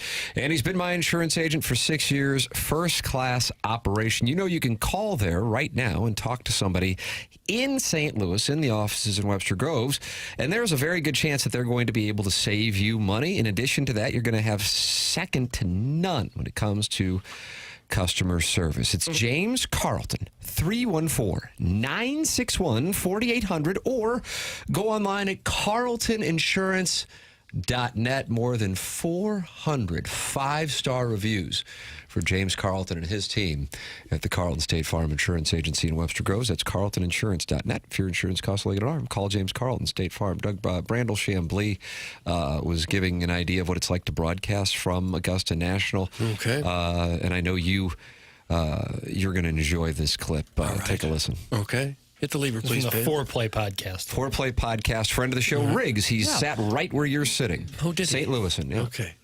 Have you ever slipped up at Augusta? There are things you shouldn't say. Fan is a big one. In their eyes, it's short for fanatical, and they don't want to refer to the people that are out there as being fanatical. That's why you hear people say patron.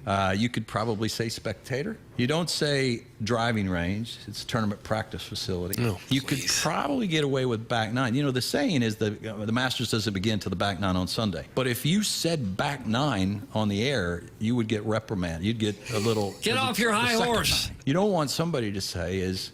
He's playing the backside really well, because back nine's close to backside, and backside is just far too colloquial. Somebody famously said, what's giving him problems here is the wind from his backside. If you go to the live telecast, it very much has that front porch, sweet tea, talking to your grandmother feel to it. Jim Nantz, maybe a few more words, but it was the bear has come out of hibernation.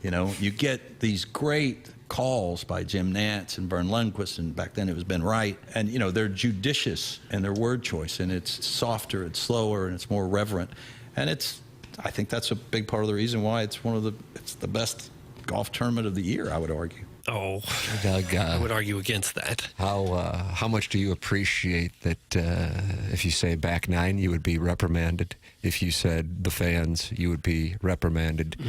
The standards. Let's just get our noses just a little bit higher in the air if we could. I mean, who is they? Who are these people deciding you can't say fans because we're too classy for that? Chairman Ridley. Yeah, Chairman Give me Ridley. a break. Mr. Fred. He's the only one in the world that's too classy for the fans to be called fans. The bear has come out of hibernation. Okay, I don't mind that stuff, but to tell people you can't call it the back nine or the fans, that's just the height of elitism nonsense. Jackson, do you take offense to that as somebody who's at the height of elitism nonsense? That's what it is. I think the patron fan stuff is nonsense, and not calling it the back nine and calling it the second nine is ridiculous. I do love the way... It's not the driving range, of course. That's also... Tournament practice facility. Yeah, we're too classy for ridiculous, and the phone policy is really off. But the way Jim Nantz calls the Masters is iconic, and I do love that. Because it does sound different than other tournaments. It sounds different. And I think, obviously, some of that is some of the ambient noise around Augusta. But that they got caught piping in some bird tweets. Bow and bow and bow. Unfounded.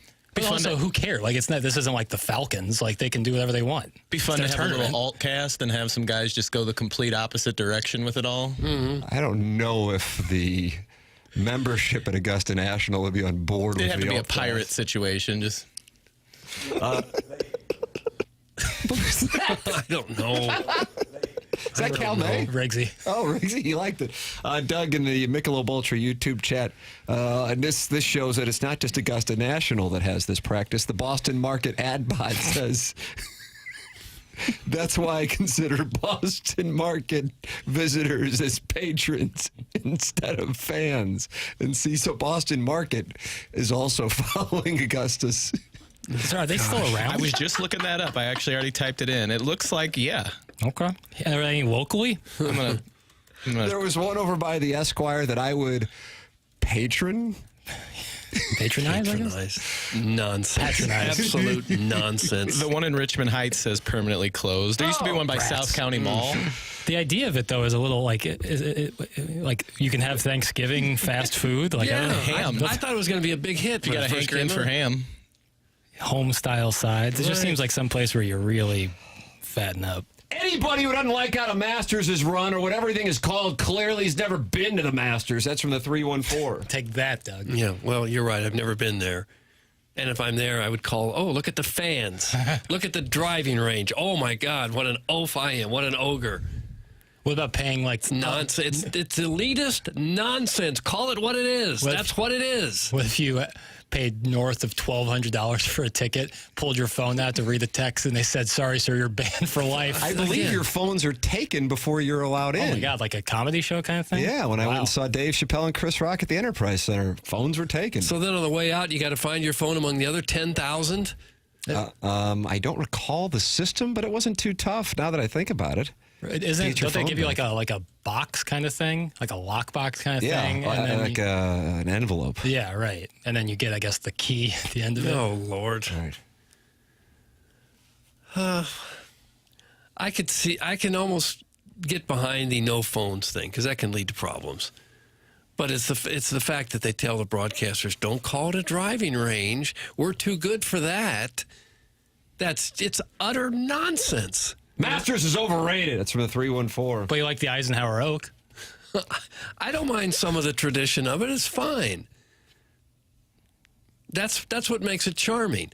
But what taints it a little bit for me is this attitude that we are the only ones who really know what golf is all about. And you better use the terminology we tell you to use, or you're out, mister.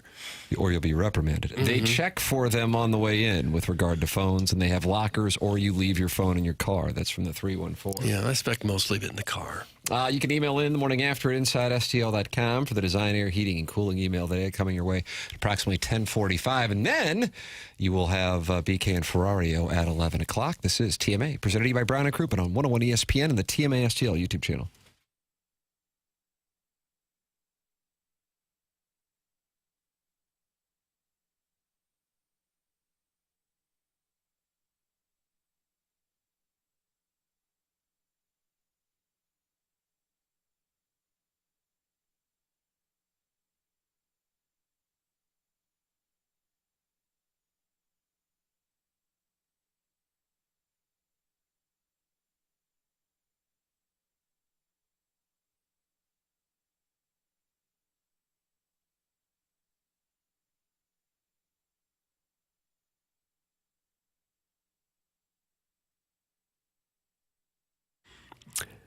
TMA is brought to you by St. Louis-based Stifel, a leading wealth management and investment banking firm. Stifel is the firm where success meets success and has been since 1890. Stifel has financial advisors in 12 offices in the greater St. Louis area and nearly 400 offices nationwide.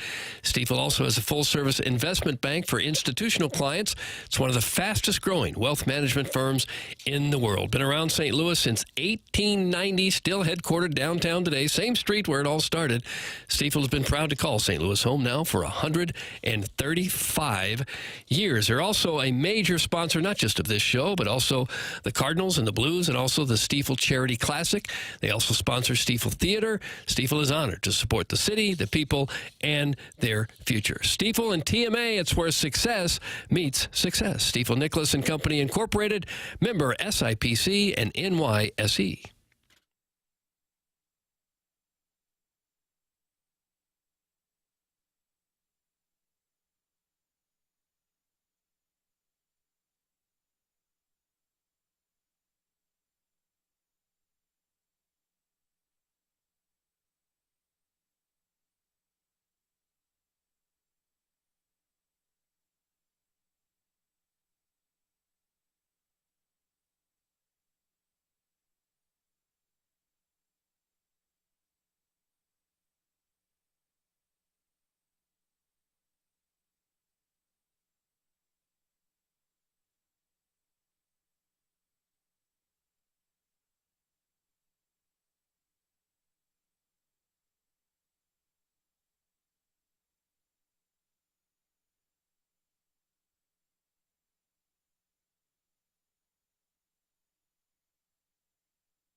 This is Action Jackson with the Sports Center update. That's driven by Johnny Londoff Chevrolet and Johnny Londoff Autoplex. What's going on at Augusta? Aaron Rye in the lead, -4 through 8. Steven Yeager's 3 under through 7. Joaquin Neiman, 2 under through 5. And last year's champion, Scotty Scheffler, is 2 under through 4. That was another Sports Center update, driven by Johnny Londoff Chevrolet and Johnny Londoff Autoplex. See them at londoff.com. Chevy, together we drive. Are you kidding me?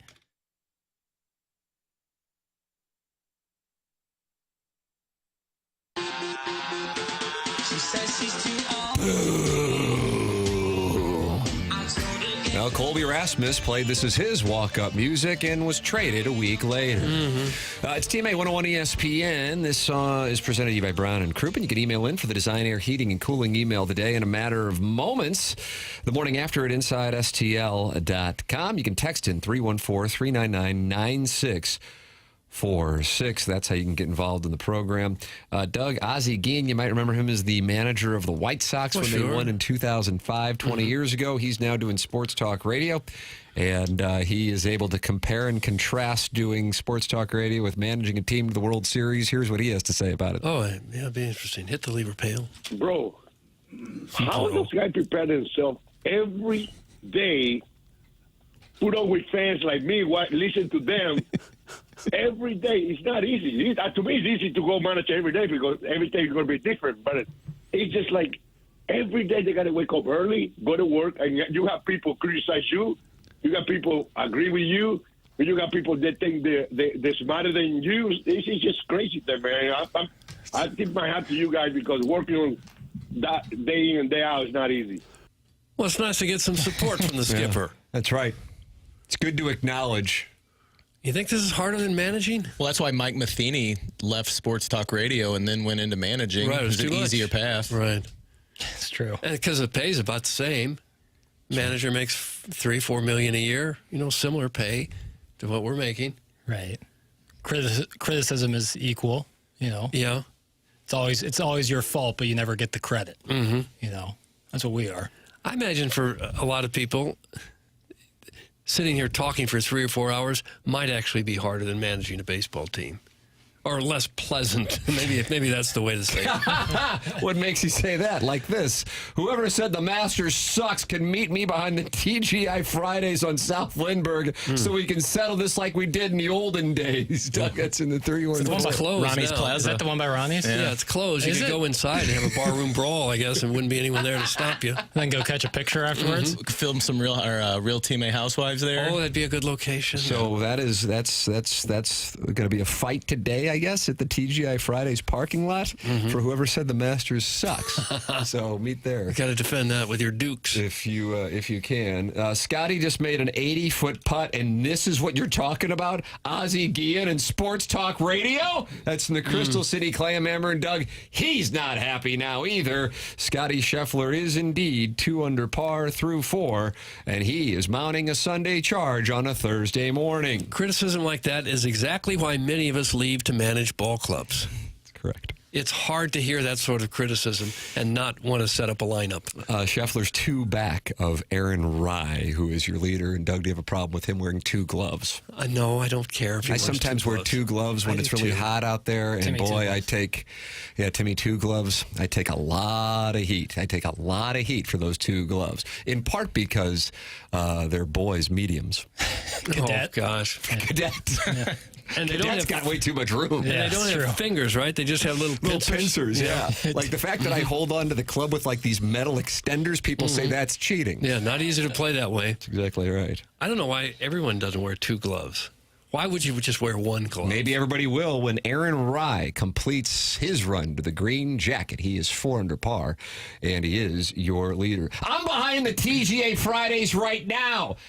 That's from Ray King, and he sent in a picture of himself with his husband, who's wearing a Blues sweater, and they're snuggling at the Blues game, Doug. Okay, that's their prerogative. I don't know why. I just got irrationally upset, but when Doug said, "Why doesn't everyone wear 2 gloves?" I got upset. Why? I don't know, but that's ridiculous.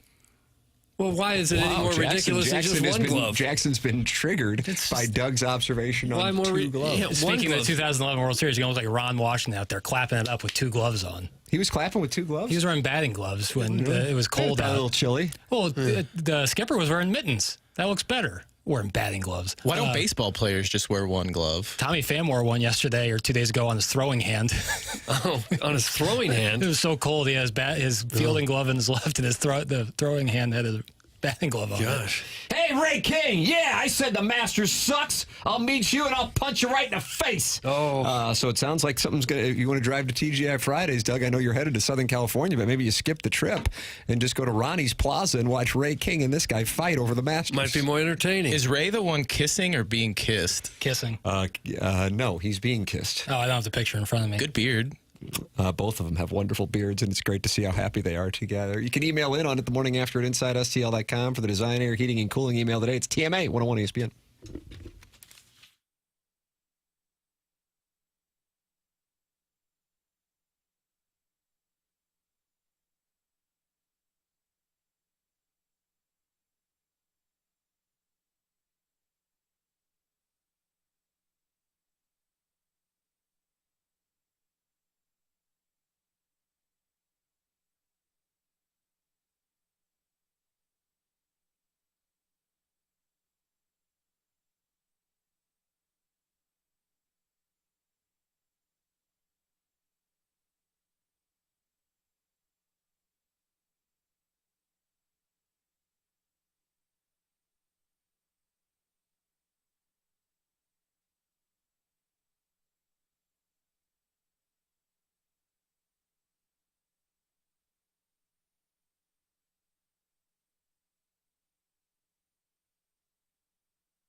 Ryan Ludwig.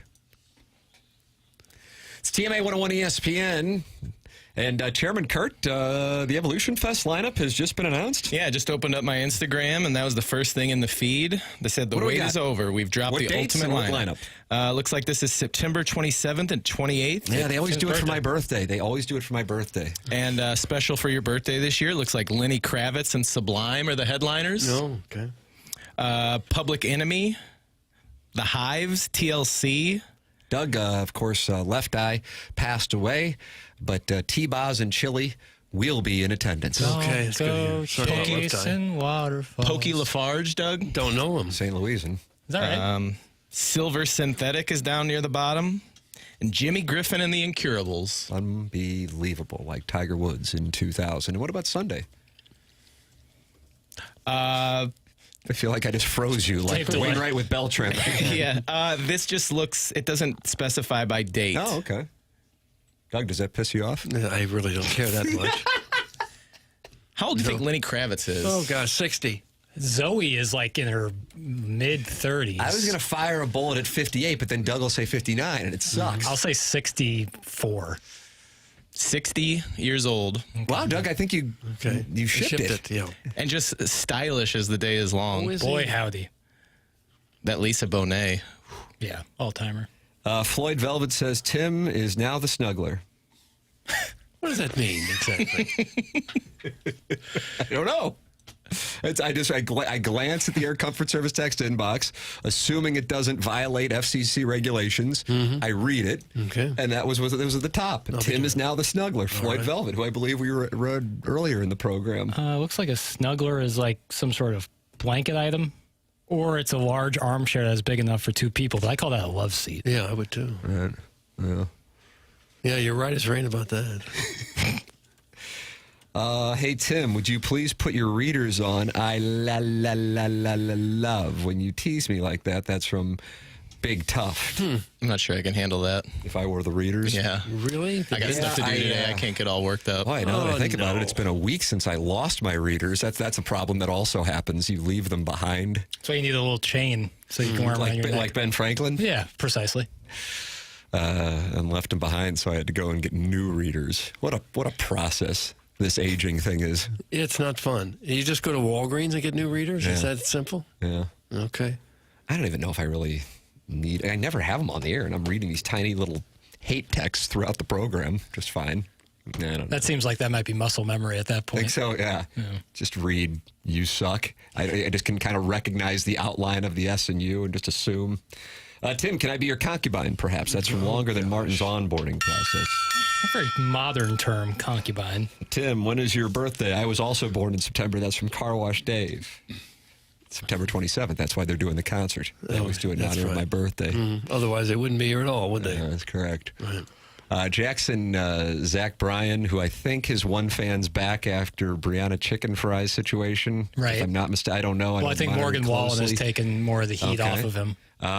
Is playing with Ryan Bingham and one of your favorites, John Mayer. Oh, I do love John Mayer. At the Big House in Ann Arbor on September 27th. Oh, that's pretty awesome. Yeah, that'd be awesome. But then I like going to Las Vegas for my birthday. Missouri's playing UMass, so they have a bye weekend. So it's just John Mayer, not Dead & Co. It's just John Mayer. That's my understanding. That'd be pretty awesome. Along with that, that's a good 1, 2, 3 right there. Yeah, so I don't know. Doug, you ever been to the Big House? 110,000? Is that what that thing holds? I drove past it, but I wasn't in it. But it's kind of like Chavez Ravine, Dodger Stadium, where the stadium is actually like below the parking lot. Yeah, you have no idea what a monstrous stadium it is just driving by it. Beneath. Right. Mm-hmm. I'd like to see a game there. The gym at Normandy has something like that. Oh, yeah, yeah. That was like the best gym in the area when they first built it. Still my favorite. Okay. Next to the U-High. Thank you for acknowledging it. Doug, here is Robert Thomas and Jordan Kyrou on the festivities last night in Edmonton. And what is to come with Seattle and Utah as the Blues try to finish off the season and make sure they get into the playoffs, which, according to Money Puck, is 94.6%. You say, of course, it's 98.5%. Right. You know, we got 2 games to lock down where we want to be, and you know, we got to get back to playing the right way and being dominant for 60 minutes. Just take a nice day off tomorrow, and then come out hard practice the day after that, and then just got to come ready to play next game. All right, Doug. Okay. Boys are going to need it. Get me the one on Saturday, and let's ease into things on Tuesday if you can. And then get ready to head to Manitoba, I guess. And it is still possible they could lose the last two and still get in. That's correct. I do love that playoff hockey. I really do. Wow. I get into it. Where'd that come from? I really like playoff hockey. It's a lot of fun. Regular season hockey? Oh. Would you prefer honesty? Doug, what do you want? You want him to lie to you or not? Seriously. A little bit of lying would be nice. No, I'm not going to. So how do you handle a Blues Winnipeg 8:47 start that's listed as 8:30? Probably watch as much as I can until I am truly, about ready to pass out from sleep, and then go to bed and then find out the result. Now, I'm saying this, and I'm not saying this to chastise you, but to me, that conveys a lack of emotional attachment. And I want to make it clear, I'm not doing this because for me, if I'm watching it, it's difficult for me to stop watching once I've committed to like a period or a period and a half. And so doing this show now for as long as we've done it, I've got the play, which is I get up at 4:30, don't look at my phone or anything, and then I watch it, and I have no idea the outcome. Kind of what I did, actually, because I went to bed last night before the end of the Blues and Oilers game, and I woke up and I made sure I did not look at anything, and so that was not a great way to start the day. And I'm like, as I see Walker's heading down the ice, I'm like, oh, they're going to win. Right. And then 15 seconds later, they lose. And why wasn't that tripping? Why wasn't it an obstruction in the Cardinal game, and why wasn't it tripping in the Blues game? I think the Zebras are to blame for both the losses for our local clubs. We can't get a break with the refs. Sweet Kai, who's one of Jackson's good friends, says, call his bluff, Tim. He's bored by you saying you like playoff hockey. Well, first of all, he knows, because I watched damn near every game of the 2019 playoff run with Sweet Kai, so he knows I enjoy it. But you said lack of emotional attachment. That would be accurate. You have a lack of emotional attachment? Yeah, that's accurate. So if the Blues lose, you don't care? It doesn't ruin my day. Okay, well, that's if pretty the Blues drastic. would have lost that game to the Stars, you wouldn't have been negatively emotionally affected. And if you weren't, you weren't. No, I wouldn't have been. Really? Wow. I couldn't handle that. No, would not. I remember going from the first overtime to the second overtime, just me and my wife, and she said, this is unbearable. Yeah. Now, of course, there is a wonderful release, but sweet mother of mercy. Now, I was fired up when they won. Don't get me wrong, fired up. Loved it. Super happy for Pat Maroon, our guy. But if Jamie Benn would have knocked in that wraparound shot, I would have slept. Came within about an inch. Yeah. And you're welcome to give your thoughts by texting in 314-399-9646. You can also participate in the program via YouTube, the Michelob Ultra YouTube channel, youtube.com/TMA STL. We have the Design, Air, Heating, and Cooling email today coming up. This is the Morning After on 101 ESPN.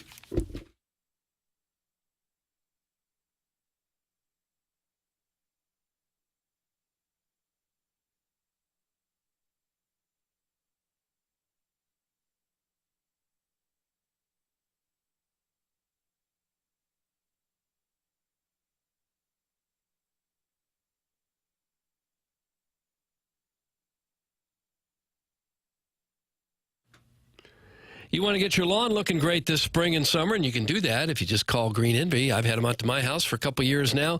They do a fantastic job making your lawn look absolutely wonderful. Green Envy only uses products that are formulated from our local soil, weather conditions, and turf types. No national, generic, cheap, ineffective products are used. Green Envy deploys a special crabgrass preventer that's a trade secret to keep the weed from taking over your lawn. Their service professionals are commercially licensed applicators as certified by the Missouri Department of Agriculture. This ensures that you have a trained pro on your property, no part-timers applying God knows what to your lawn. You don't need that. Their programs have no hidden fees or contracts. They're open Monday to Friday, 9 to 5, to take your calls and answer your questions. I'll go ahead and give the phone number now. See if you can remember this or write it down. 636-655-3689. Okay, I'll say it again. 636-655-3689. The website might be easier to remember. That's greenenvylawns.com.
It's TMA 101 ESPN. Design, Air, Heating, and Cooling email today is coming up. Doug, update on the Masters. Aaron Rye, your leader as he makes the turn, not to the back nine, but to the second nine. Gotcha. Steven Yeager's at 300. He's one back. And then Scotty Scheffler is right there through 5 holes. He is 2 under par, tied with Joaquin Niemann and Tyrrell Hatton.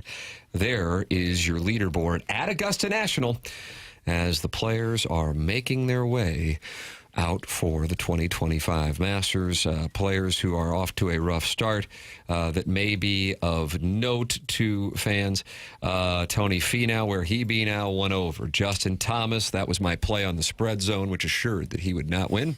He is 1 over par. Captain Keegan Bradley, 1 over par. Phil Mickelson, 1 over par, as scores are fluctuating in optimal scoring conditions this morning at Augusta National.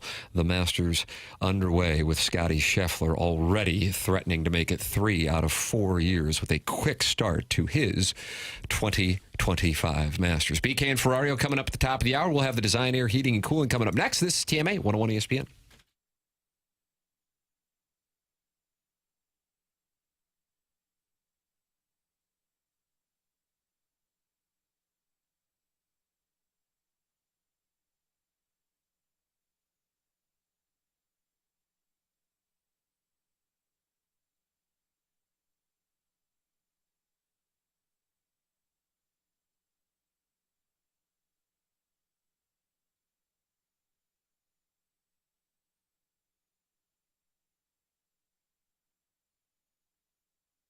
Michael's has been family and locally owned for over 30 years. Michael takes pride in helping and making sure employees are happy and make a great living. His passion's flooring, and when you order from him, he wants you to have the best experience for the best price. And that's why he's making sure he gets the best installers and giving them $7 a square yard, which is awesome compensation in this industry. Just come in or talk to them, and you're going to see the difference. They want to make sure they suggest the best thing for you, not pushing what corporate is telling them they have way too much of. There is a reason he's continued to grow through the 31 years. Employees love working for him as they feel like family, and he makes sure they are taken care of, and this then rubs off to the families buying the product as they know they have the best interest of the buyers. They have it all, but carpet is awesome, and it is back. They have so many varieties of all flooring and have 3 easy-to-get-to locations in St. Louis: Creve Coeur, Darden Prairie, and St. Peter's. Come see why people are loving getting floored by Michael, and make sure you visit igotfloored.com.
This is Action Jackson with a Sports Center update. It's driven by Johnny Londoff Chevrolet and Johnny Londoff Autoplex. Blues lose last night to Edmonton. Off today and tomorrow, they'll take on the Kraken on Saturday right here on 101 ESPN. The pregame will start at 8 p.m. Puck drops at 9 p.m. That was another Sports Center update driven by Johnny Londoff Chevrolet and Johnny Londoff Autoplex. See them at londoff.com. Chevy, together we drive. Are you kidding me?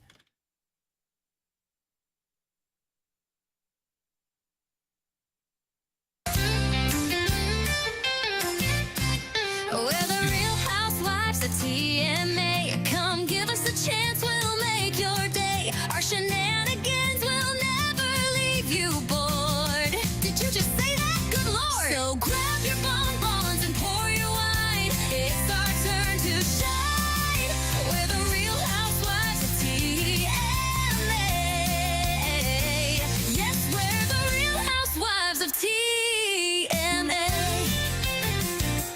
Doug, admit you love it. I don't know how it couldn't be a hit. I really don't. Unbelievable. And that is the opening montage of Doug's new production, The Real Housewives of TMA. Okay. And that is coming to a public access channel.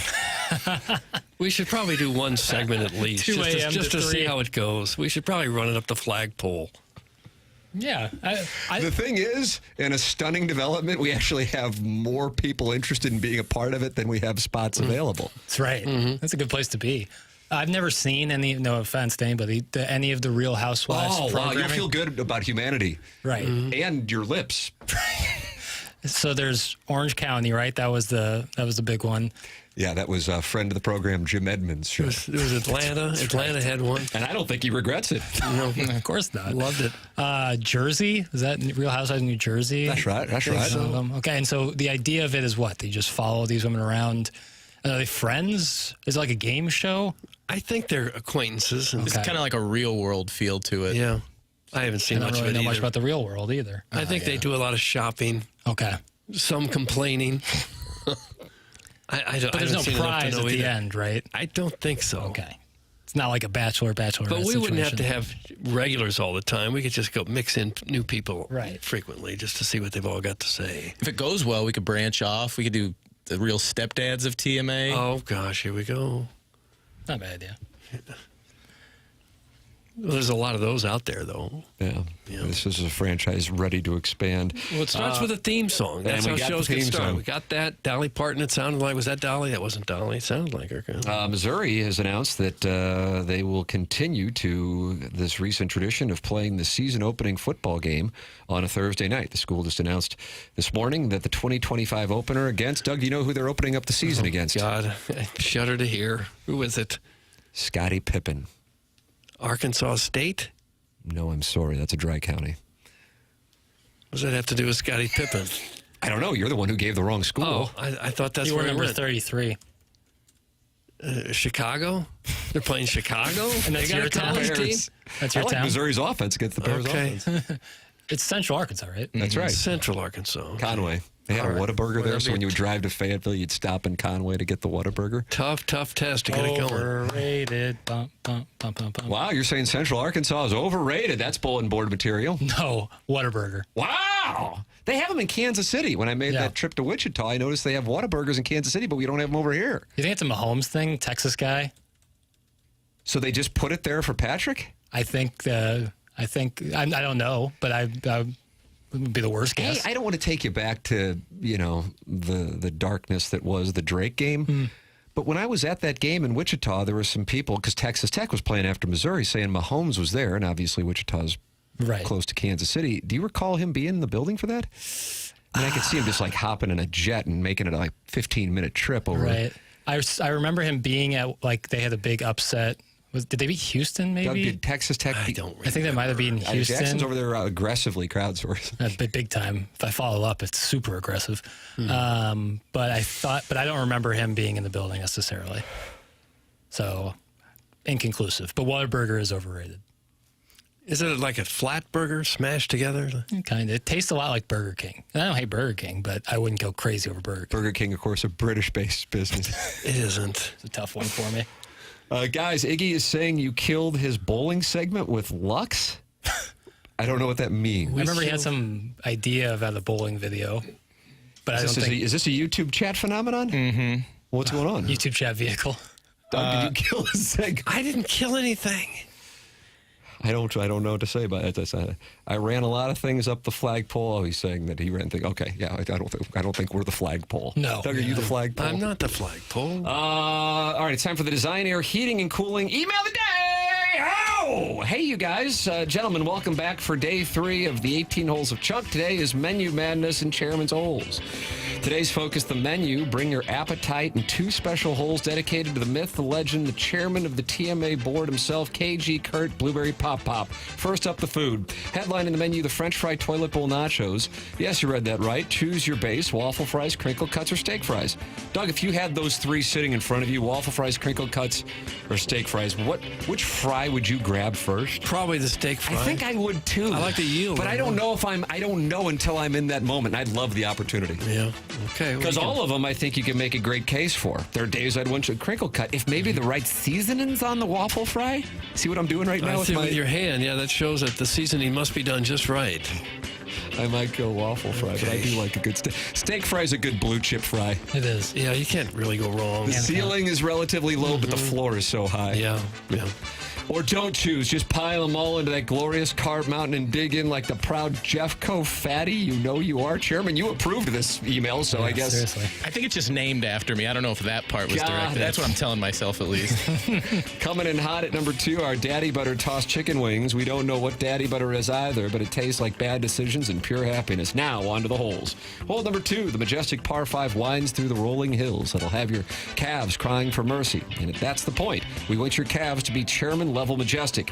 Off to the right to the green, a men's-only restroom. Sorry, ladies, where every stall comes with a changing table, because why not? Well, that's going to take up a lot of real estate in the stall if you had a changing table. Yeah, like a Murphy bed.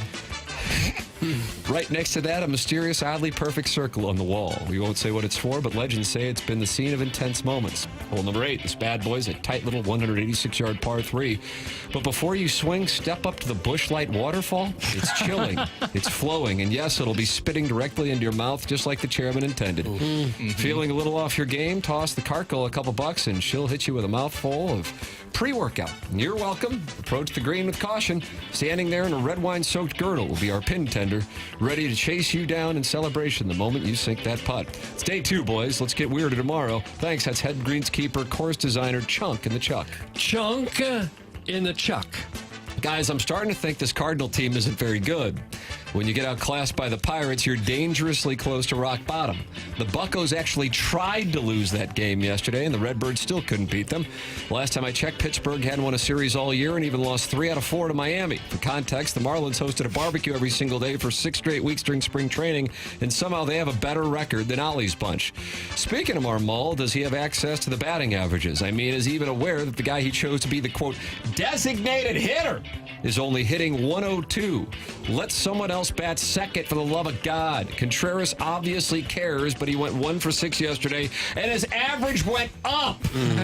Mitch Keller had a 7.48 ERA, and he looked like Pedro Martinez out there. The entire roster collectively reminds me of the days when Jackson forgets to take his meds. They're still showing up to work, but they're absolutely useless to society. Meanwhile, you jabronis are busy making plans to flood the TWA Dome instead of putting fingers in their chests. I'm tired of it. It's from the JV golf coach. JV golf coach. And finally, Sadie Hawkins, Doug, the Blues gave up another late goal and let a point slip away in Edmonton. Cardinals played a Jim Dandy in front of a few dozen fans in Pittsburgh who got to see Eric Fedde's no-hit bid prematurely ended by manager Oli Marmol. Multiple Cardinals gunned out by a mile at the plate. Number 6 starter Steven Matz blow a save in the 12th until finally Chris Roycroft came in to put the game out of its misery in the 13th by just spotting the Pirates, the bases loaded with nobody out, and daring them not to score. Father John Misty is returning to St. Louis for the first time since 2017 as he's playing Evolution Festival. But I think the lead is that we don't give enough credit to the usher who tried to chase down the guys going after David Freese's home run in Game 6 of the 2011 World Series. Ours is a type of presentation where a geriatric blind man who foolishly predicted the Cardinals were going to win 95 games feels free to drop in on any time and deliver his lame material about getting an expansion NBA and NFL teams that went over about as well as John Hadley's Easter Sunday email before Libby Jack shot clocked his ass, forcing him to rush through his equally lame material about Robert Thomas delivering a baby. Oh, now we have Martin's dangly bits. He's an older gentleman. He's going to pump fake like he's a new listener enjoying the show, but really he just wants to talk about his man love causing his Hello Kitty boxers to stick to his legs when he thinks about Doug. Wonderful. Chalk up lister of the month for Martin's dangly bits. Doug, that's Buck Swope. That's what we have for the design, air, heating, and cooling game of the day. What you got? Today I'm going to go with the JV golf coach. I like what Chunk's doing with this St. Louis Hills Country Club. I don't care for it. JV golf coach. JV golf coach has won the design, air, heating, and cooling email of the day. Congratulations to the JV golf coach. Time for us to shut it down. BK and Ferrario are up next. You can always go back and watch the program on youtube.com/TMASTL or podcast via the Schaefer Door Company podcast app. For Jackson Burkett, Chairman Kurt, Martin Kilcoyne, my brother Kevin, Douglas Elvin Vaughn, I'm Tim McKernan. This has been TMA, presented to you by Brown & Crouppen on 101 ESPN and the TMA STL YouTube channel.